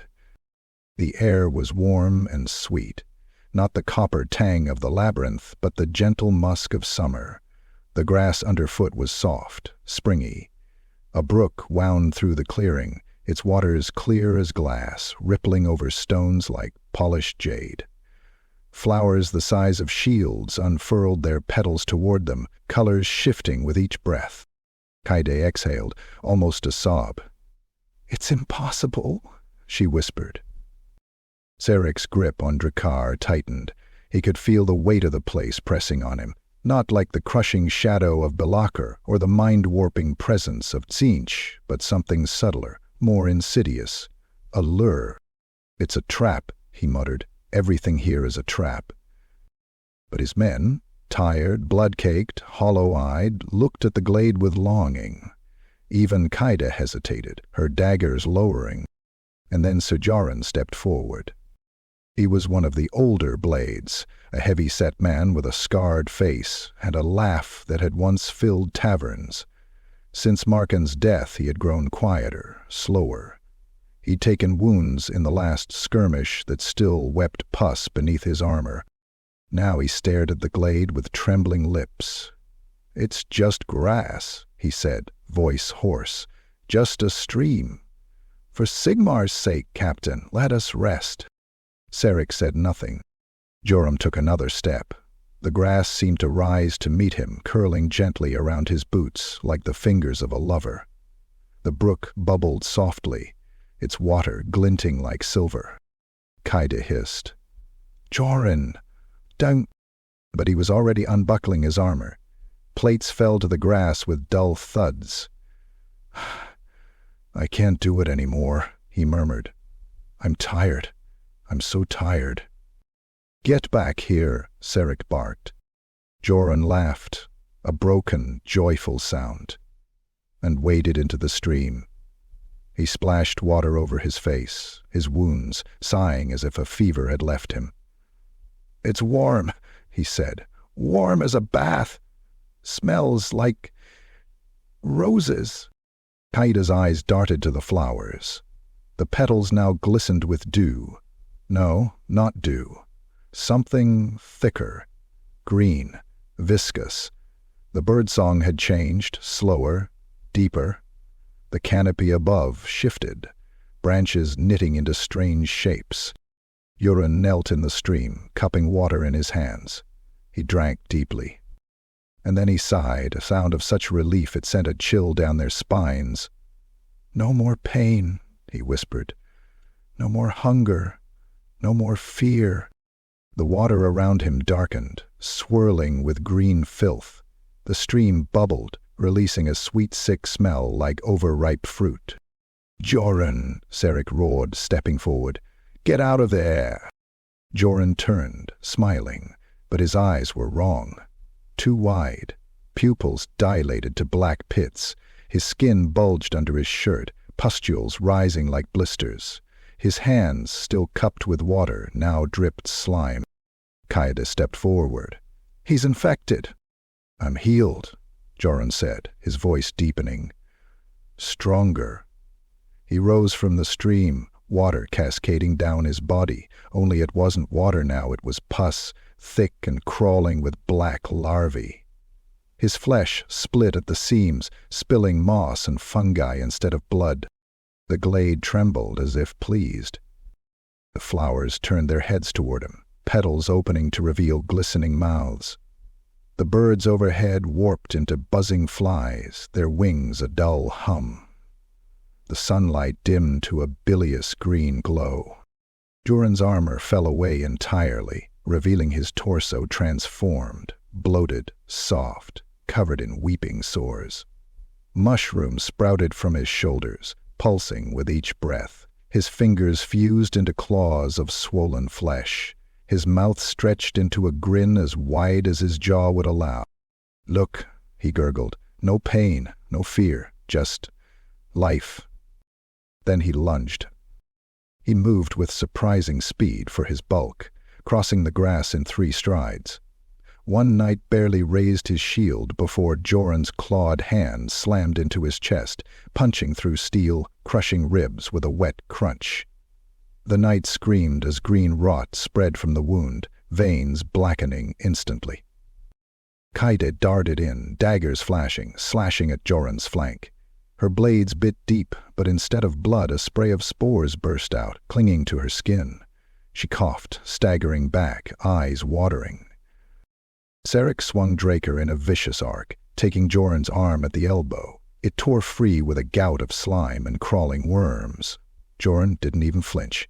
He grabbed another knight by the head and pulled. The man's skull popped like fruit, his brains oozing down Joran's arm. The glade pulsed brighter, the grass wrapping around their boots like shackles. The flowers' mouths clicked hungrily. Flies filled the air in a black cloud. "Burdett!" Sarek roared. Thorn raised his staff. The runes along its shaft flared blue, then white. He shouted a word that burned his throat raw. Flames erupted across the glade, not red but azure, eating at the moss and flowers with a hiss. Joran howled, staggering. His flesh sloughed off in chunks, revealing a ribcage filled with writhing roots. He stumbled toward Sarek, reaching. "Don't fight it," he gurgled. "It's a gift." Sarek drove Drekar through his heart. The blade flared cold as it pierced him. Joran's body convulsed, a spray of spores exploding outward like a dying breath. He sagged, worms dripping from his mouth, eyes rolling back. The glade screamed. Its beauty dissolved, flowers melting into slime, grass blackening into ash. The trees withered, splitting open to reveal hollow trunks crawling with maggots. The brook dried to a trail of filth. Joran collapsed, his body bursting into a heap of fungus and pus that bubbled once, then stilled. Silence. The Ashen Blades stood amid the ruin, coughing, eyes stinging from smoke and spores. Kaede wiped her mouth with a trembling hand. "Another one gone?" she rasped. Sarek pulled Drekar free, the blade dripping green ichor. "Not gone?" he muttered, staring at the heap of what had been Joran. "Claimed?" The labyrinth had offered them rest, and claimed another soul. Chapter 12. The Tower of 1,000 Eyes. It rose from the labyrinth like a splinter driven into the sky. A tower that should not have existed, its architecture defying every law of nature, symmetry, and sanity. Jagged ribs of obsidian stretched impossibly high, wrapping the spire like the bones of some ancient leviathan. Its walls weren't built, they grew, formed from fused sinew and stone, dark crystal and tarnished brass, all woven together in sick harmony. The Tower of 1,000 Eyes. No doors, no windows, only an archway of veined marble that pulsed with a faint heartbeat, yawning open before the Ashen Blades like a mouth ready to swallow. The walls blinked, not metaphorically, they blinked. Eyes. Hundreds, thousands, set into the stone, of every size and color. Human, animal, alien. Some wept, some bled, others merely stared, unblinking and accusatory. Serric Vale stood before it, Drakkar heavy in his grip. The few who remained, Kaide, Thorn, and 9 others, said nothing. They could feel the pull of the tower. A compulsion. A command. "We enter," Serric said, not a question. "We don't stop, no matter what we see." No one argued. Inside, the walls breathed. Each stair-step was carved from shifting glass, and the air shimmered with colors that did not exist in any natural spectrum. The tower was alive, humming with a psychic resonance that buzzed in their teeth and bones. It spoke, not in words, but in visions. At first they were flashes, moments. Kaede gasped as she saw herself walking through a burning city, her armor lacquered in obsidian, leading a procession of chained prisoners who cried out in despair. Her face was blank, a queen of knives. One of the younger knights, Tolland, stumbled back from a wall as an image burned itself across the surface. He stood atop a mountain of corpses, his eyes gone, replaced with candles that dripped blood. He whispered prayers in a voice that wasn't his. Thorn trembled. His reflection in a mirrored panel was taller, feathered. Runes crawled across his bare skin, changing constantly. His face was a shifting mask of eyes and beaks. He raised his staff and unmade a village with a flick of his hand. Children aged into dust in seconds. Serric ignored them, pushing forward, but the tower would not let him pass untouched. He turned a corner and froze. Before him stood himself, but taller, broader, clad in armor forged of screaming iron and skulls wreathed in fire. Drakkar was still in his hand, but it had changed. Its blade dripped with light, warp fire clinging to its edge like hungry flame. This other Serric stood upon a throne of bleeding brass, surrounded by the flayed corpses of his company. The Ashen Blades, now little more than trophies. "I did what I had to," the reflection said, voice like grinding stone. "And I was rewarded." Serric lunged forward, swinging Drakkar, but the vision shattered like glass, and he stumbled, panting. The walls laughed. The climb continued. Room after room of impossible space. A chamber with no floor, where they walked across invisible strands, while their reflections drifted beneath, aging and rotting and rebuilding.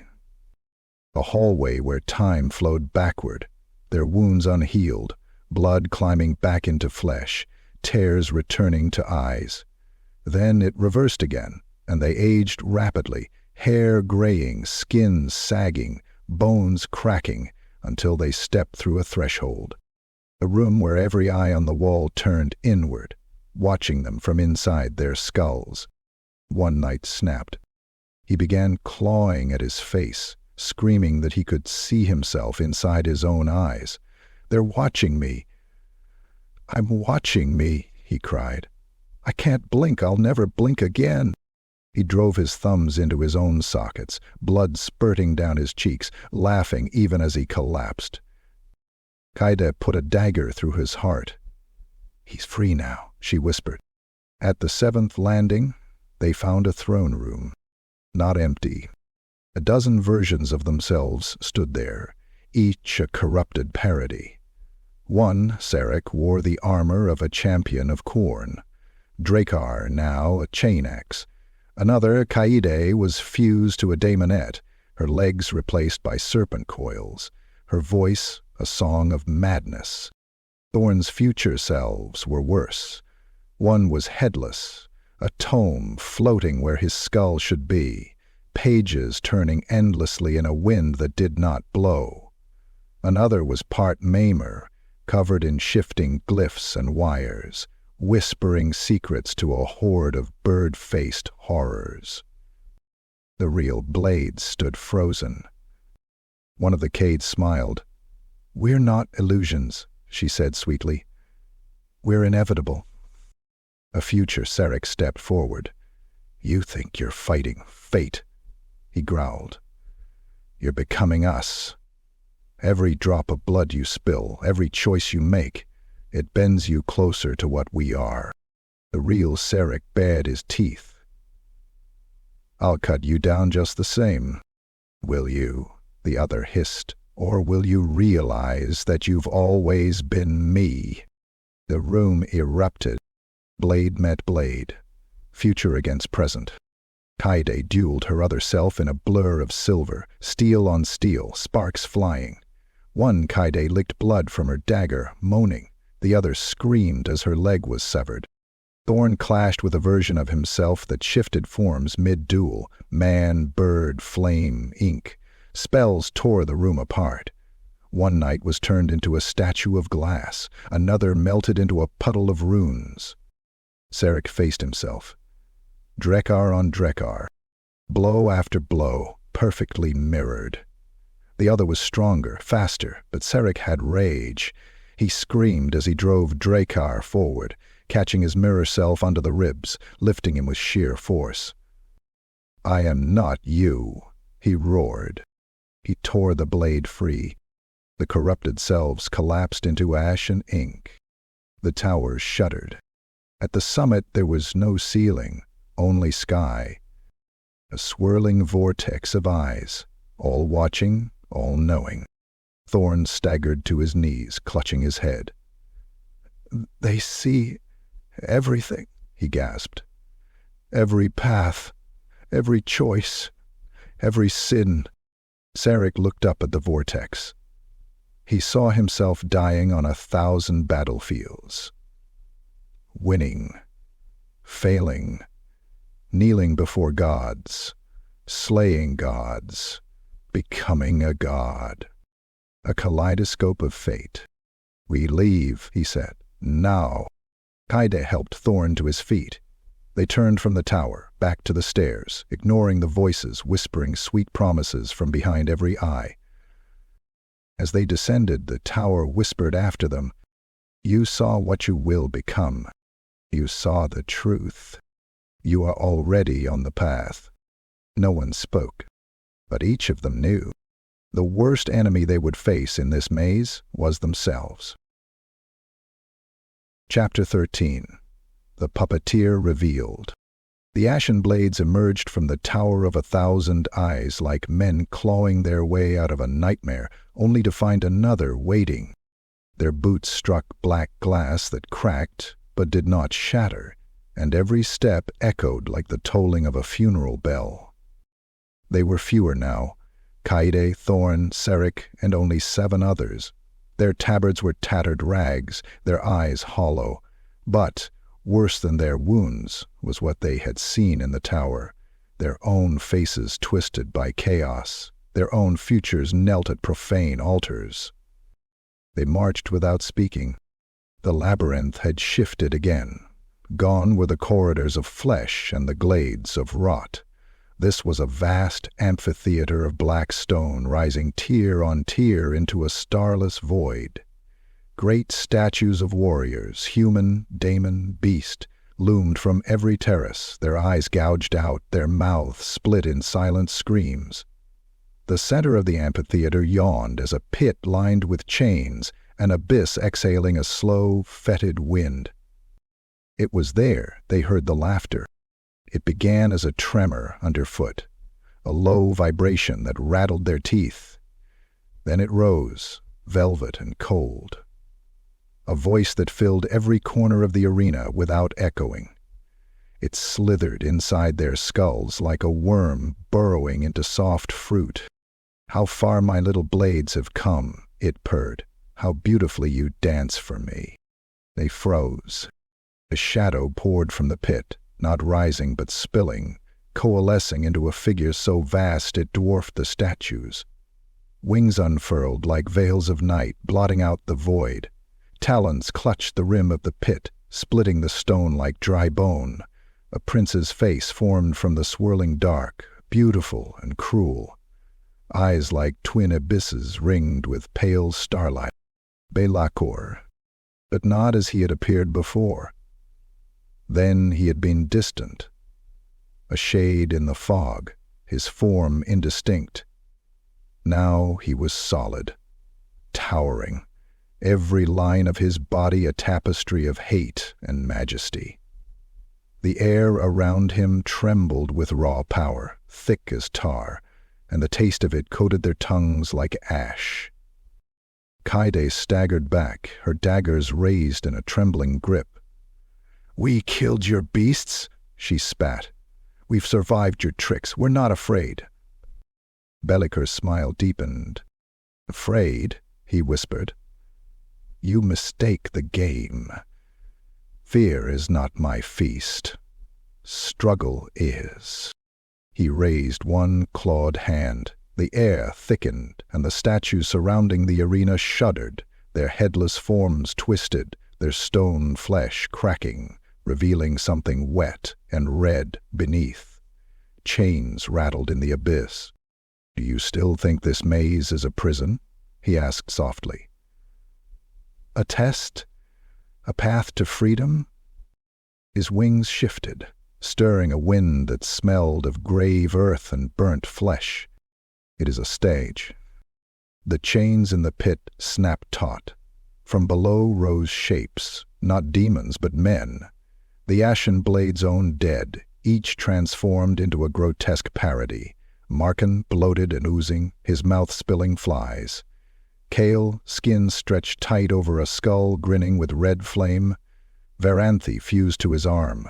Joran, his body a walking garden of fungus and teeth.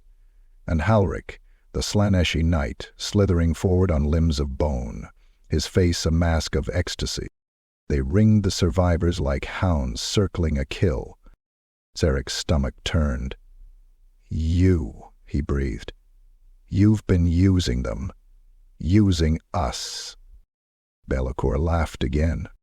"What is a maze without a rat?" he said. "What is despair without hope?" He stepped forward, each movement silent yet shaking the arena. "You struggle, you fight, you betray, you bleed, and with each wound, each choice, each sin you feed me. Not your souls, your stories, the taste of your unraveling. Every moment of doubt, every blade turned on a brother, every step down the path you swore you would never take. That is my feast. That is my gift to the dark gods, even as they curse me." He gestured, and the ground between them split open. From the fissure rose strands of shadow like puppet strings, latching onto each of them, wrists, ankles, throats. The strings bit cold into their flesh, and when they tried to move, they found themselves pulled, jerked, their limbs not entirely their own. Kaede gasped, her hand trembling as her dagger raised itself against her will. What is this?" "The truth," Bellacor murmured. "You are my puppets, this labyrinth my stage, and now—" He drew the word out like a blade from a wound. "You will dance." The dead Ashen Blades moved first. Marken lunged forward, pus spraying from his wounds. Kale's flame blade hissed as it carved a trench through the stone. Joran leapt, mushrooms bursting on his back, spores clouding the air. Saric roared, straining against the strings. Drakkar flared with cold light, cutting one shadow strand but two more coiled around his neck. His knees hit the stone. Beside him Thorn's staff sparked with blue fire as he whispered counterspells, his voice raw. But the strings wrapped his arms tighter, pulling his own magic back into him until his veins glowed with molten glyphs. Kaede screamed as her dagger slashed toward Saric, her hand not her own. She twisted, fighting the pull, the blade carving a bloody line across her own palm instead. Bellacor tilted his head, eyes bright. "Yes." he whispered. Struggle. Tear at the strings, curse me. The more you fight, the sweeter the feast. The ground around them filled with eyes, opening in the stone, in the air, on their own skin. Each eye reflected their faces, but wrong. Kaide smiling as she slit Saric's throat, Thorn crowned in feathers and fire, Saric kneeling to Bellacor. Drekar offered up like tribute. Thorn spat blood. You won't win, he hissed. Bellacor's laughter was soft as silk. I have already won. You merely have not yet seen it. He opened his wings wide, blotting out the void. The chains in the pit rattled like applause. Dance for me, little blades, he purred. Dance until you break. The puppet strings yanked tighter, dragging them into battle with their own corrupted dead. Steel met steel, flesh met flesh. The arena filled with screams of rage, of pain, of despair. And above it all, Bellacor watched, feeding on every moment, his smile as wide as the abyss. Chapter 14. The Light of Sigmar. The Ashen Blades stood bloodied and battered in the pit of Bellacor's theater, surrounded by the broken remains of their fallen brothers.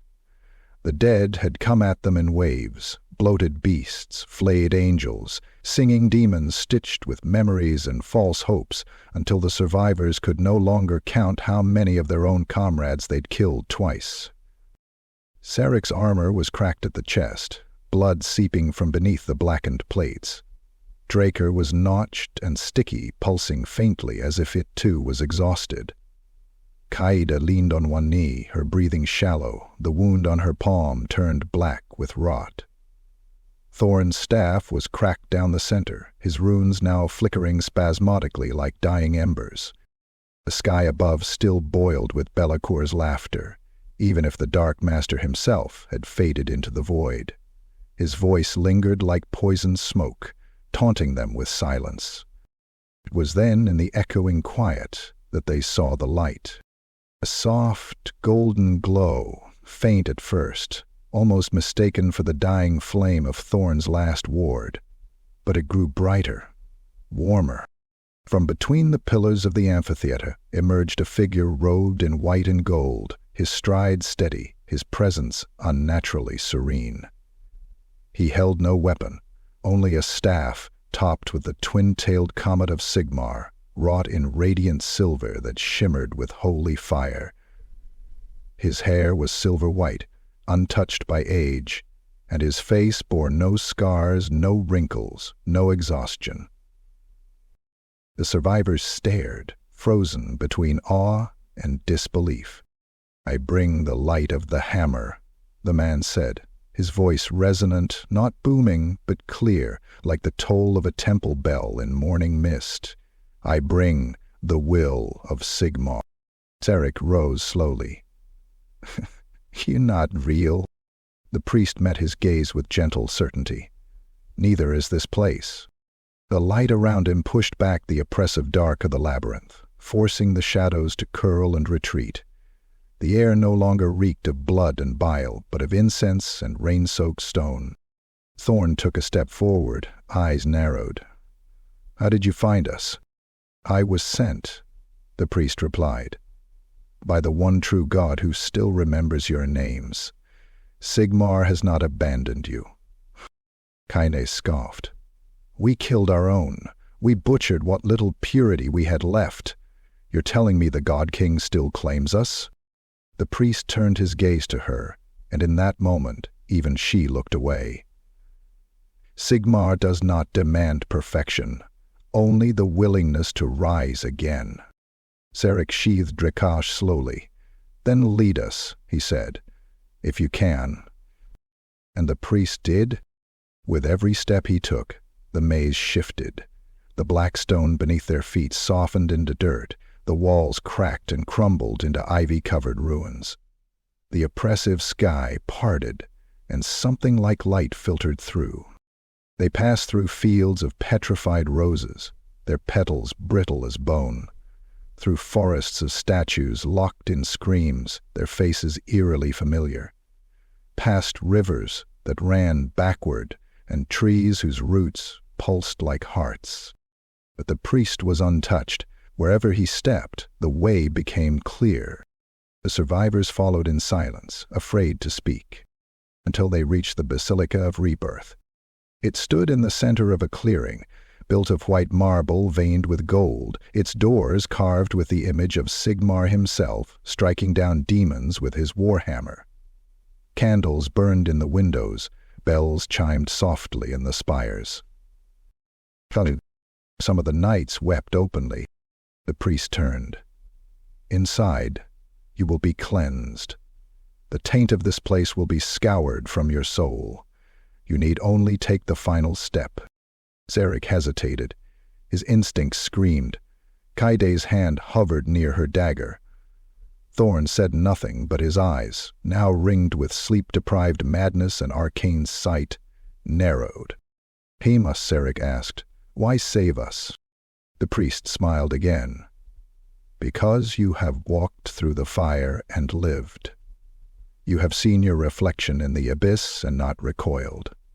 You are what Sigmar needs now, not saints, but survivors." He extended his hand. "Come, be reborn." Kaede took a step. Then Thorn's staff slammed down. "No," he said, voice low. "No. This is wrong." The light around the priest flickered. For a moment, just a flicker, his face twitched. Thorn pointed. "He casts no shadow." The knights froze. They looked again, and it was true. The priest's glow illuminated everything, except himself.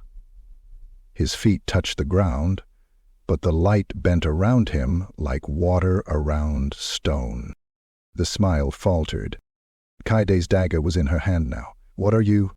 The priest sighed. The glow dimmed. The bells in the basilica stopped. "You were doing so well," he said sadly. And then he changed.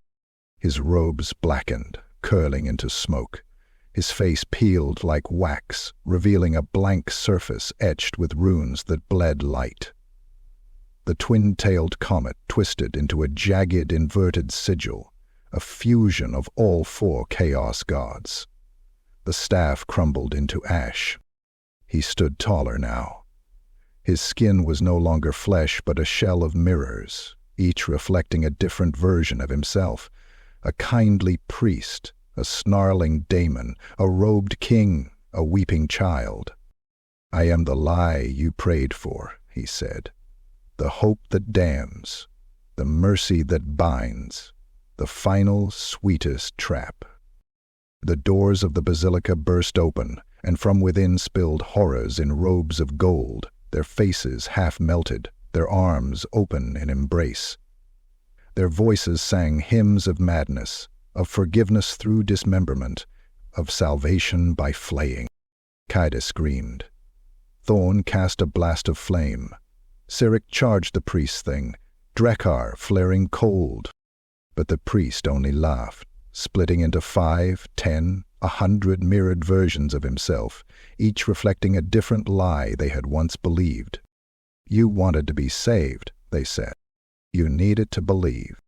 Now you will kneel and be consumed." The battlefield was a whirlwind of light and false song. Thorn's flames tore through illusions, revealing rot beneath golden robes. Kaede fought like a whirlwind, slashing throats of things that bled words instead of blood. Cyric drove Drekar into the real priest, or one of them, and the blade screamed as it bit into something that had no true form. The basilica burned. Its marble cracked, revealing flesh. The bells screamed. The ground wept. When the smoke cleared, only 3 figures stood among the ruin: Cyric, Kaede, and Thorn, bloodied, shaking, burned. The others were gone, consumed by false salvation. Kaede wiped gore from her eyes. Even hope, she spat, is just another trap. Sarek looked at the ruins, then to the ever-twisting horizon. No more priests, he said. No more gods. No more lies. And they walked on into the next nightmare, ready now for truth, however sharp it might cut. Chapter 15. The Memory Forge. The corridor narrowed until it became a throat, tight and claustrophobic. The walls were not stone, but polished bronze, etched with runes that slithered when unobserved. The air was dense and hot, stinking of sweat, old metal, and burnt memories. Not metaphor or dream, but the smell of recollection, as if thought itself had decayed here for centuries. The few remaining Ashen Blades, Sarek, Kaede, Thorn, and only 5 others, moved warily through the stifling passage. None spoke. They had survived too much to waste breath on questions. Then the world fell away. They stepped through an arch and into a chamber vast as a cathedral, where the air shimmered like molten glass. Columns of raw glowing steel rose like tree trunks, stretching high into darkness. Molten metal flowed through grooves in the floor, forming intricate circuits and veins. Hanging above the chamber was a massive anvil, suspended in chains as thick as war horses, glowing with an inner fire that bled light into the space like a sun trapped in metal. This was the Memory Forge, and it knew them. The forge pulsed once. The heat deepened. Then came the voice, not spoken aloud, but carved into their minds, word by burning word. To go forward, you must first burn away what you were. Your past is the blade you carry. Lay it on the anvil.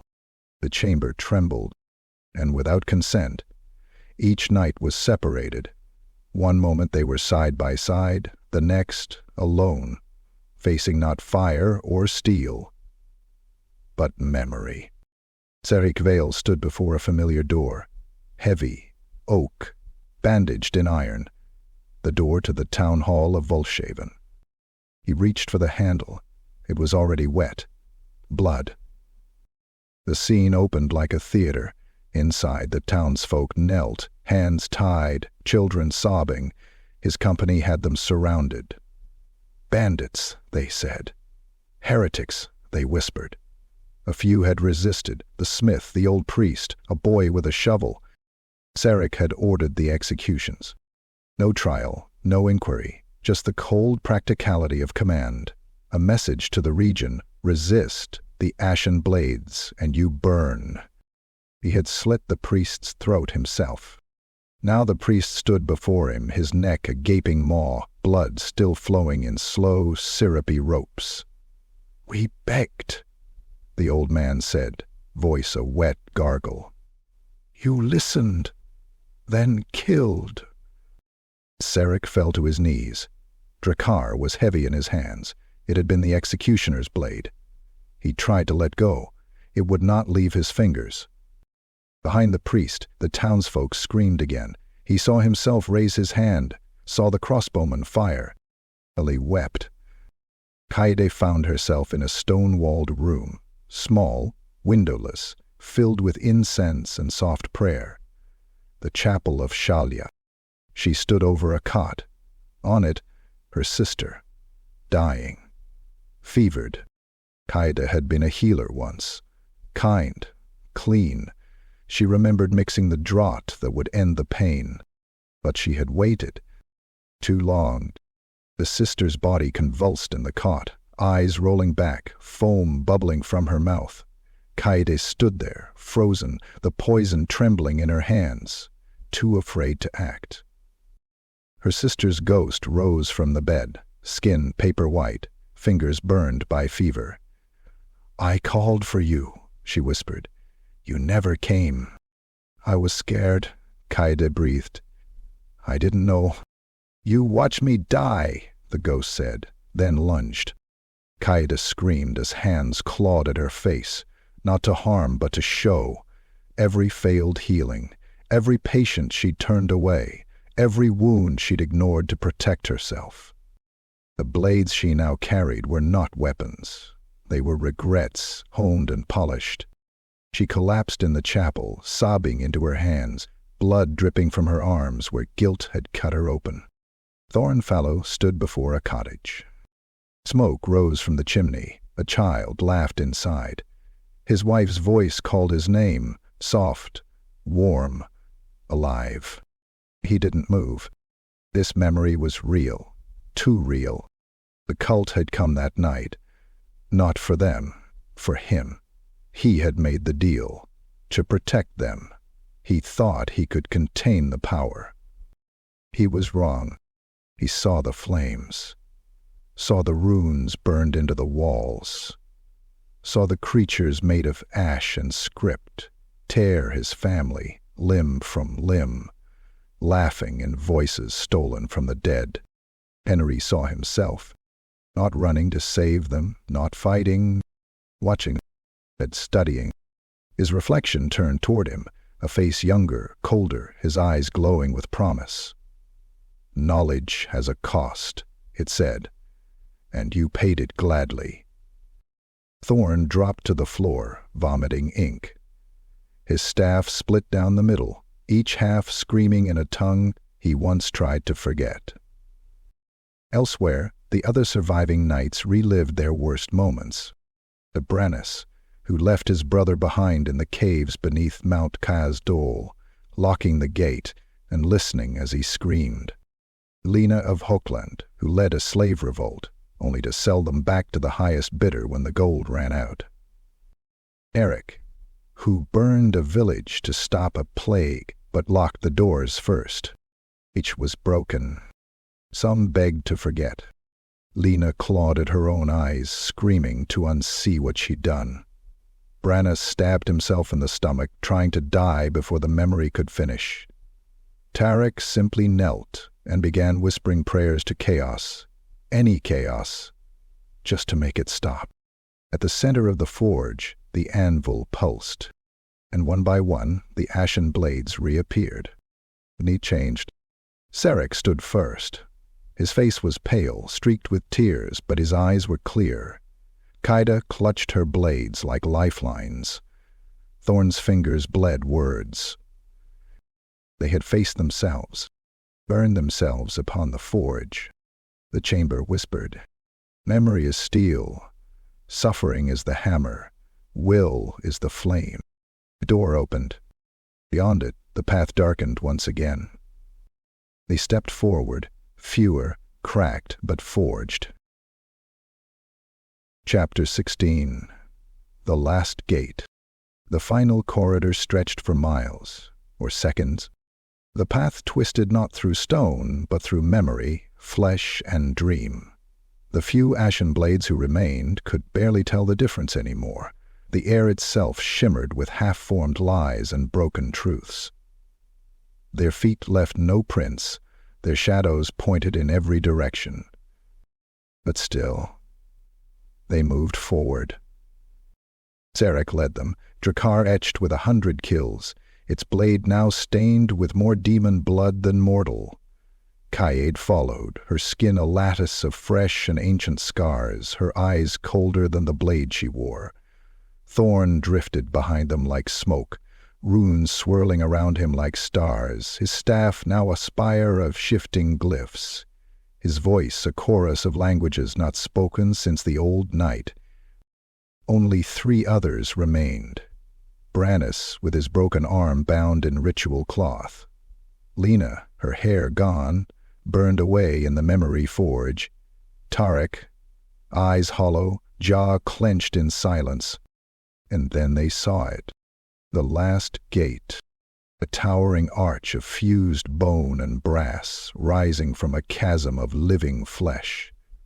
Its sides were flanked by statues, not carved, but grown, of the Chaos Gods, each one locked in agony, as though caught in the moment of creation. The gate pulsed with black fire, the sigil of Bellacor twisting like an open wound at its apex. Beyond, the sky was clean, blue, real. The world waited, but Bellacor was not done. The gate screamed. The chasm around it exploded, erupting with flesh, metal, shadow, an army of abominations surging upward like bile vomited from the abyss. It was as if every nightmare the Ashen Blades had ever survived had been poured into one final defense.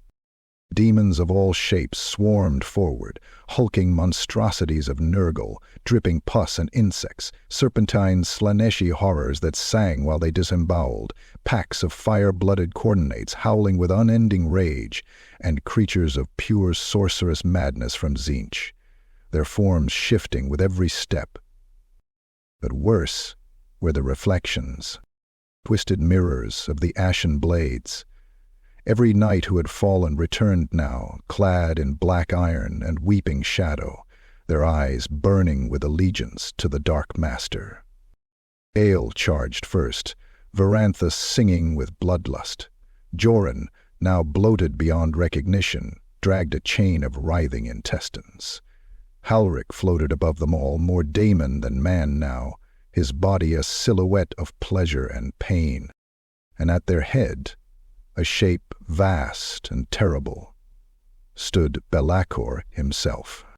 His wings eclipsed the gate, his form was pure shadow and ruin, eyes like dying stars. He raised one clawed hand. "My playthings," he hissed, "your final act." The world shattered. The battle began.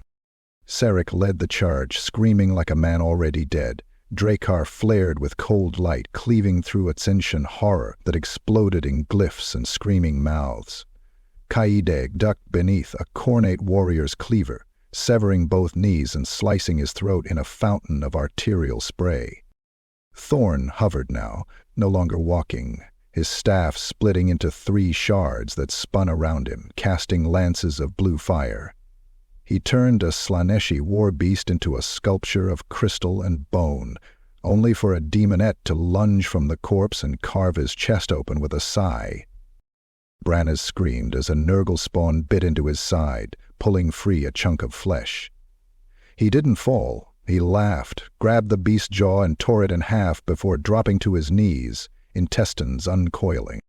Tarek stood against Kale, his old friend, his brother in arms. The corrupted knight raised Veranthe, his grin wide. "You are always the one who hesitates, Tarek."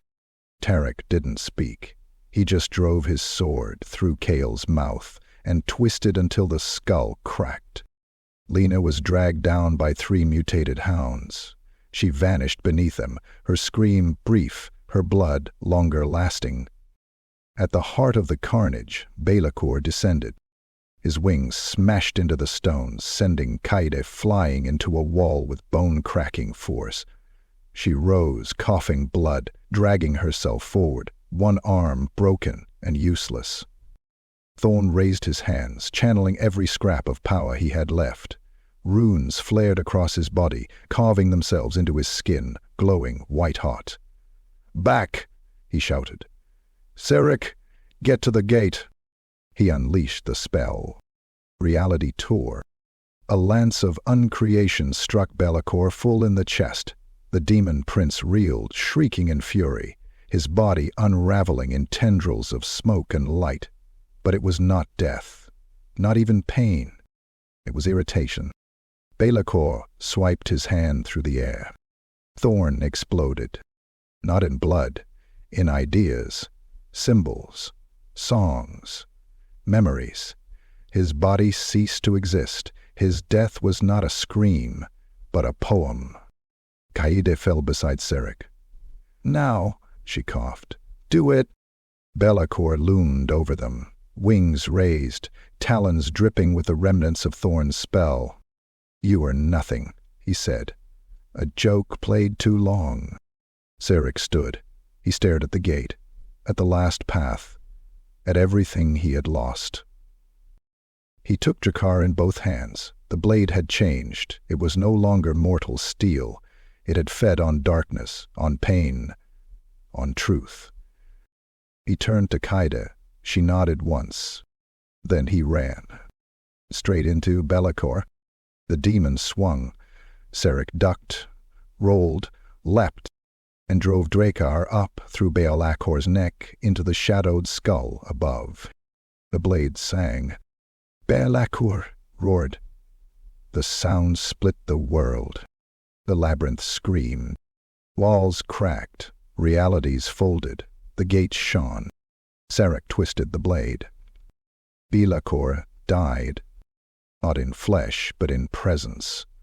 His form scattered like dust in a hurricane, his scream echoing into the void like the end of a symphony. Sarek collapsed.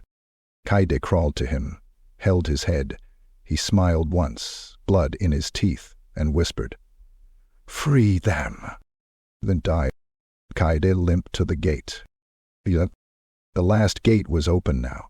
The sky beyond was real, blue and wide and filled with promise.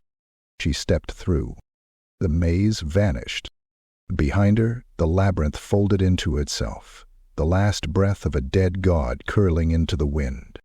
Freedom, but it smelled like blood. Chapter 17. Ashes of Victory. They stepped out of the gate almost as though waking from a fevered dream.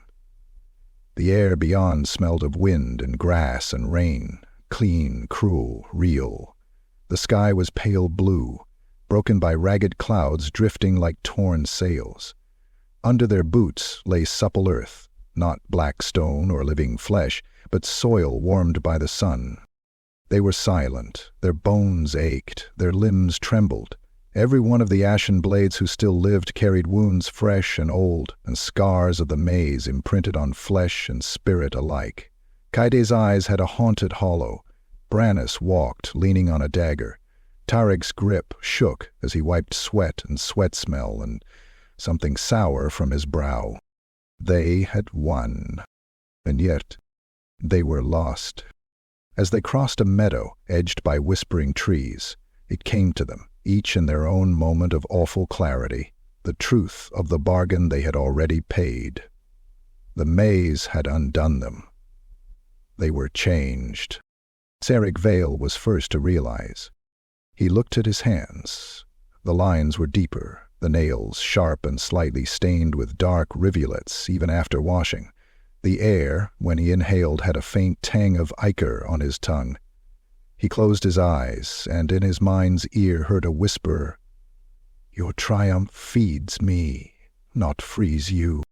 A cold tremor ran down his spine. He lowered Drakkar, feeling more burden than salvation. The blade, he now sensed, bore a mark, not his own. It hummed in his grip, not with his will, but with a resonance that belonged to something older and darker. He looked at Kaide. Her skin still carried the burn marks, her hair trembled with fatigue, but her eyes glowed with something like grief and sharp awareness. She'd seen it too. Kaide stumbled into the grass, dropping to one knee. Memories pressed upon her, the visions in the maze, the punishments she had swallowed, the blade she had used. She felt in her veins the slow burn of ecstasy and cruelty, reminiscent of her dalliance with Slanish's whisperings. She had thought she fought them. She had thought she denied them. But now she understood. Her soul bore a sigil, a scar made by her own desire, carved by the maze. She spat bitterly at the ground. "We're tainted," she said, voice raw. A bird fluttered overhead, white wings turning gray mid-flight. It cried as it passed, not a bird's cry but a faltering wail. Brannis faltered beside her. His broken arm, once healed by ignorance and hope, felt stiff, too tight. He looked down at his flesh, saw bruises that had not been there, veins dark and writhing under the skin. He fell to his knees, clutching earth. He remembered what he had done in the maze, how he had turned, betrayed, slew, and wept. He saw in himself the reflection of a murderer who had smiled while doing so. He choked out, "Gods forgive me." Tarek, the silent one, stood just behind. He breathed slowly, measuredly, but the air sounded wrong to him now, as though it were passing through membranes of sorrow. He looked at Sarek, then at the sky, then at his own reflection in a pool of dew-lit water. In the glass surface he saw himself crowned in shadow, a corpse blade in his hand, and below that reflection another, a man kneeling before a throne of skulls. He closed his eyes and opened them again. The echoes remained. A hush stretched across the meadow. The world around them, hills, trees, meadows, seemed uncanny, glinting at edges. The memory of the maze lingered in every breeze, the groan of shifting walls, the echo of their battles, the whispered voices in their heads. From the tree line came a scent, smoke and ash. They stepped forward and found a ruined village, half-burned huts, charred beams, smoke drifting from broken roofs. But there were no people, just footprints, bloodstains, the shapes of bodies dragged away. Kaede knelt and touched charred wood. It still felt hot. Sarik's voice was soft. This might be where they died. No one argued. They walked through the remains. In one hut, a child's doll lay broken, stitched with vines of ash. In another, a mirror shattered, the shards reflecting not their faces but stares of twisted, broken versions of themselves. They came to the village square, where stood a shrine to Sigmar, smashed and defiled. The comet's symbol had been clawed into 8 points. The statue's head lay nearby, its features smoothed into a grinning skull. They stood in silence. The weight of what they had become pressed heavy. Then came a sound, faint at first, like distant chanting. They turned. A figure stepped from behind a ruined wall, a woman robed in black and red, pale hair hanging in tangles. Her eyes glowed faint purple. She raised a hand. "Welcome," she said. Her voice was soft, inviting. "You have emerged.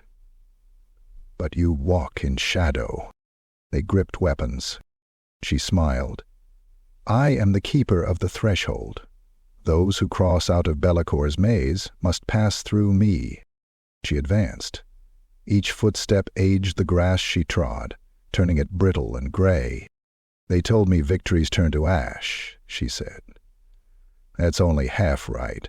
They rot away the self. What remains is the ruin of your souls." She held out a mirror framed in bone.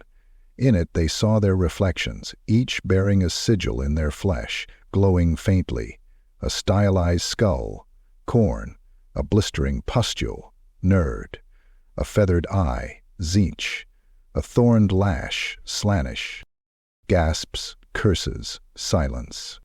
She traced the mirror's surface with a skeletal finger. "One may never escape. You have passed through the maze, but the maze passed through you." Sarik stepped forward. "Can we not be cleansed?" The keeper laughed, a brittle, shattering sound. "Cleansing is a lie. Redemption is a lie. You bear the mark now. It shapes you from within." She snapped her fingers. The mirror shattered into shards that hovered in mid-air, drifting down like raindrops. One shard hovered near Brannis's face. He watched as the sigil glowed brighter, searing his vision. He screamed, backing away, clutching his eyes. Heidi raised her dagger. "Show yourself, monster." The keeper's form dissolved. Black smoke, then dozens of faces, then nothing. The chant faded. The world drew in, exhaled. The Ashen Blades stood among the ashes of the village. No rescue, no triumph, no joy, only truth. They were alive, yes, their bodies remained, their names remained, but their souls were broken, stained by the gods they had touched. Sirik closed his eyes. He felt Drekker in his hand, not as a tool, but as part of him. He felt hunger, need, anger. Kaide's tears fell unbidden. She tasted salt, regret, fire. Brannis moaned. Tarik stood silent and rigid, his face distant. They walked on. The world beyond the ruins beckoned. Blue sky, green grass, wind. But they moved as shadows. Because though they had escaped the maze, The maze had never truly let them go. And their victory lay in ashes, the ashes of what they had lost irretrievably. Chapter 18. The Price of Freedom. The sky above was blue, but it felt like a lie. After the endless black vault of the maze, even the sun itself seemed wrong. Too bright, too cold. The wind rolled over the hills, carrying the scent of grass and pine and earth. Yet, to the Ashen Blades it smelled faintly of iron, rot, and something sweetly rancid. They had escaped Bellacor's labyrinth. They had survived the Memory Forge, the Garden of Beasts, the Tower of 1,000 Eyes. They had watched their brothers and sisters die and had carved their way out with steel, magic, and despair. But the cost had not ended. The marks on their souls had followed them. They walked along a dirt road through a dense forest, their armor dull and scarred, their weapons low at their sides. No banners flew, no songs were sung. Birds fell silent as they passed. The ground withered slightly beneath their boots, not visibly, but enough to make the grass bow and the insects scatter. Sarek led them. He had Drekar sheathed, but it pulsed against his hip like a living thing. His hair had streaks of black iron now, and his eyes, once storm gray, had become a cold, reflective steel. When he breathed, faint curls of mist rolled from his mouth even though the day was warm. Kaide walked behind him, her daggers strapped to her thighs, her bandaged arms uncovered. The scars she'd gained in the maze had healed into strange silvered patterns, almost beautiful. Her eyes were rimmed faintly with purple, her movements too fluid, like a predator's. When she licked her cracked lips, it was with an unconscious flicker of hunger. Tarek and Brannis followed at the rear, silent, their armor stained and their faces hollow. Brannis's veins had darkened to a greenish black, like roots beneath his skin. Tarek's shadow sometimes flickered a half-second out of sync with his movements. And Thorn was gone, but his absence was like a wound in the air. Sometimes they heard his voice, faint and far, murmuring in languages no one knew. They crested a hill and saw the village. A small settlement, maybe 24 huts, a smithy, a chapel of Sigmar at its heart. Smoke curled lazily from chimneys. Farmers worked the fields. Children played with wooden swords. The blades stopped. This should have been home. They had fought for places like this, protected them, collected their coin and their gratitude. Kaide touched Sarek's arm. They'll see us. They should, Sarek said, but his voice was distant. As they descended the hill, the villagers began to look up. First one, then another. Shouts of greeting turned to murmurs of unease. Mothers gathered their children, men reached for pitchforks. One villager, an older man with a scarred cheek, stepped forward, raising a hand. "Who are you?" he asked. Sarek opened his mouth. No sound came. Then he saw the reflection in the man's eyes. Not himself as he had been, but what he had become, armor etched with faint writhing runes. Drekar glowing faintly with an inner frost, a crown of shadow on his brow. The man dropped his hand. "Chaos," he whispered. The words spread like fire. Chaos, chaos, chaos. The villagers scattered. The chapel bell clanged.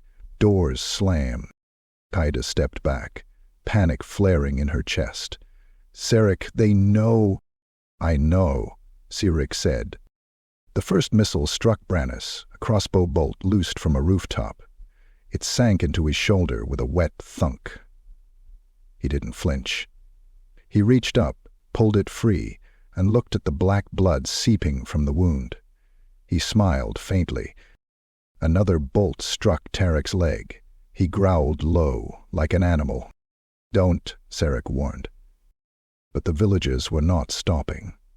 Men poured from the chapel with hammers and blades, faces white with terror, but set with determination.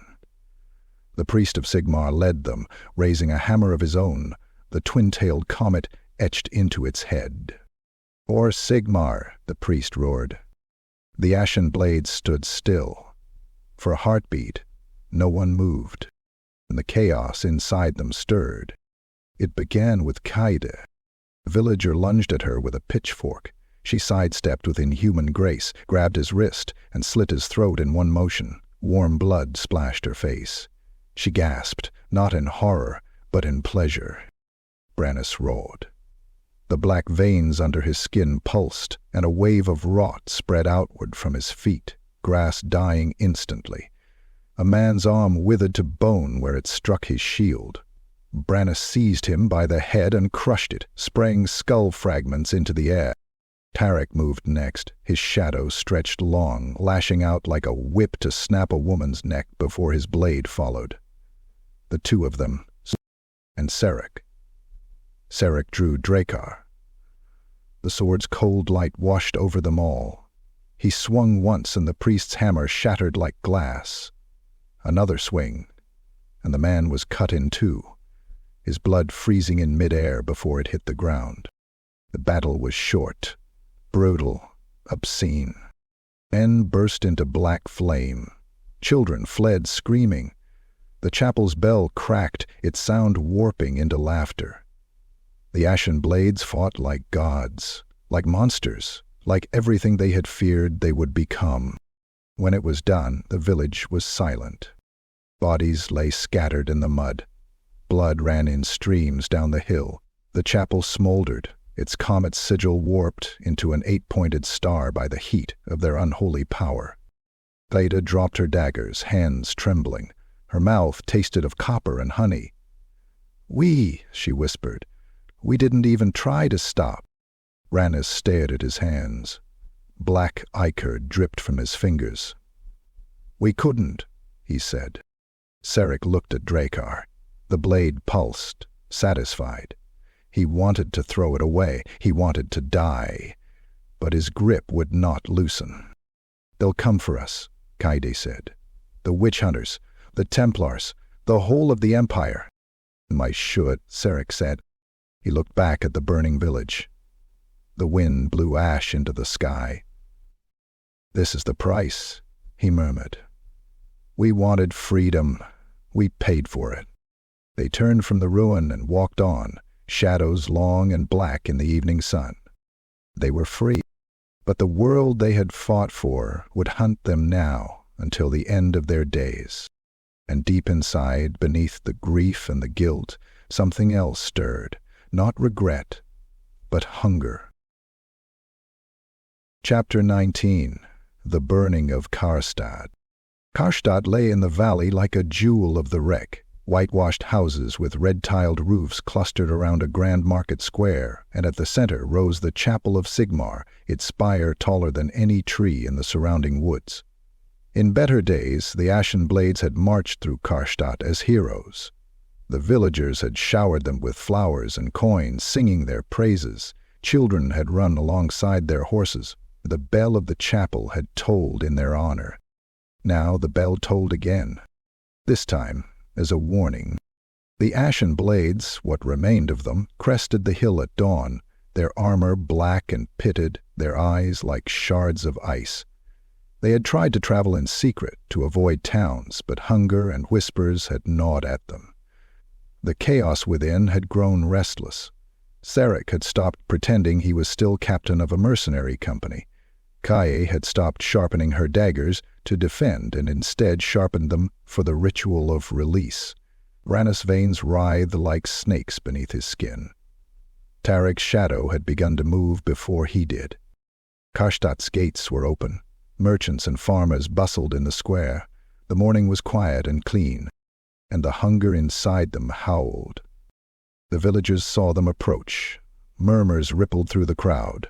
Some pointed, some backed away. These were not the Ashen Blades they remembered, but twisted echoes.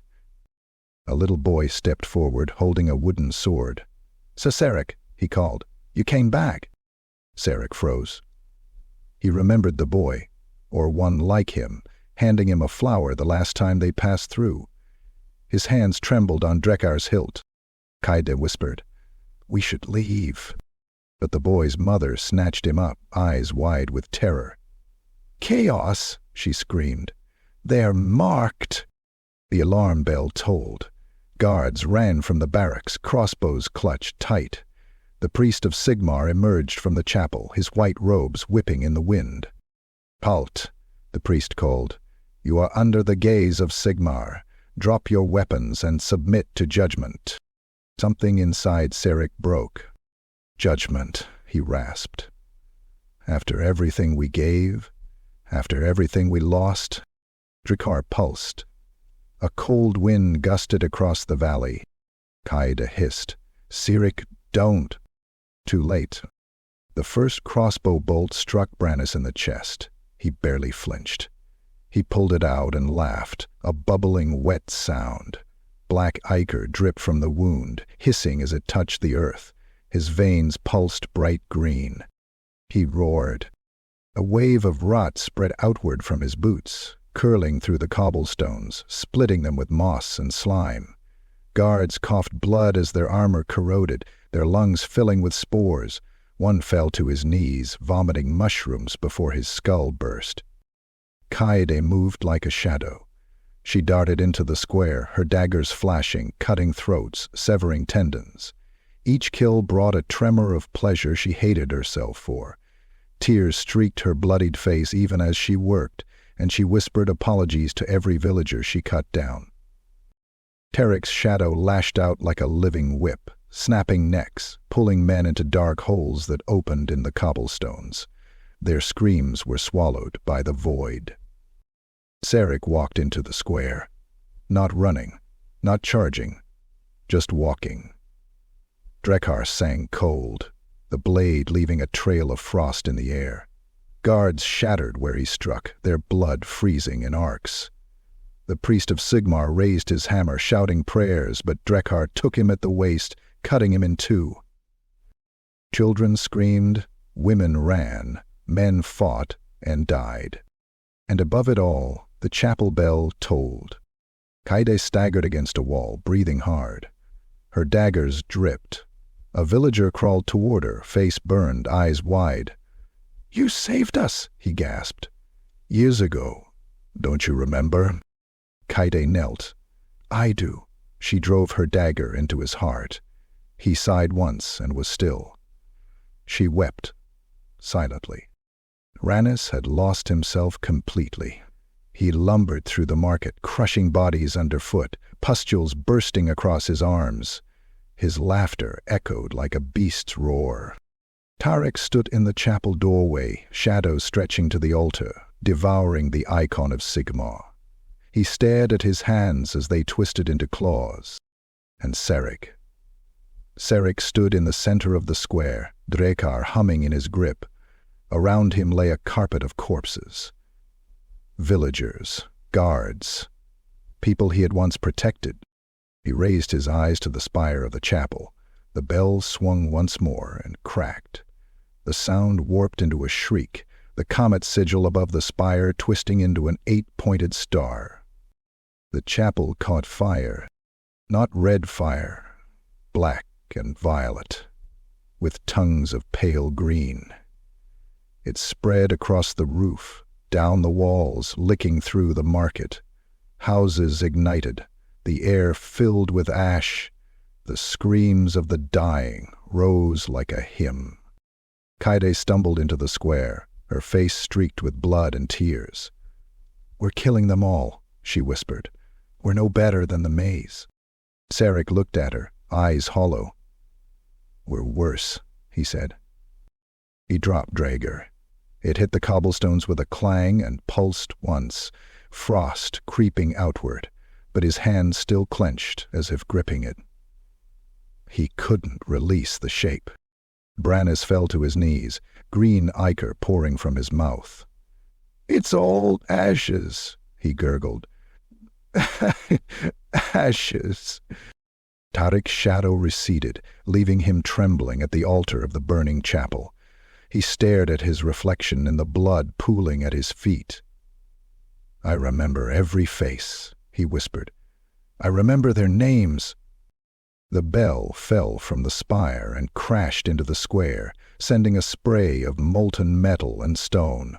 The 8-pointed star burned bright in the sky above Karstad, its light casting their shadows long and monstrous. By dusk, Karstad was gone. Only ruins, ash, and corpses remained. The river ran black.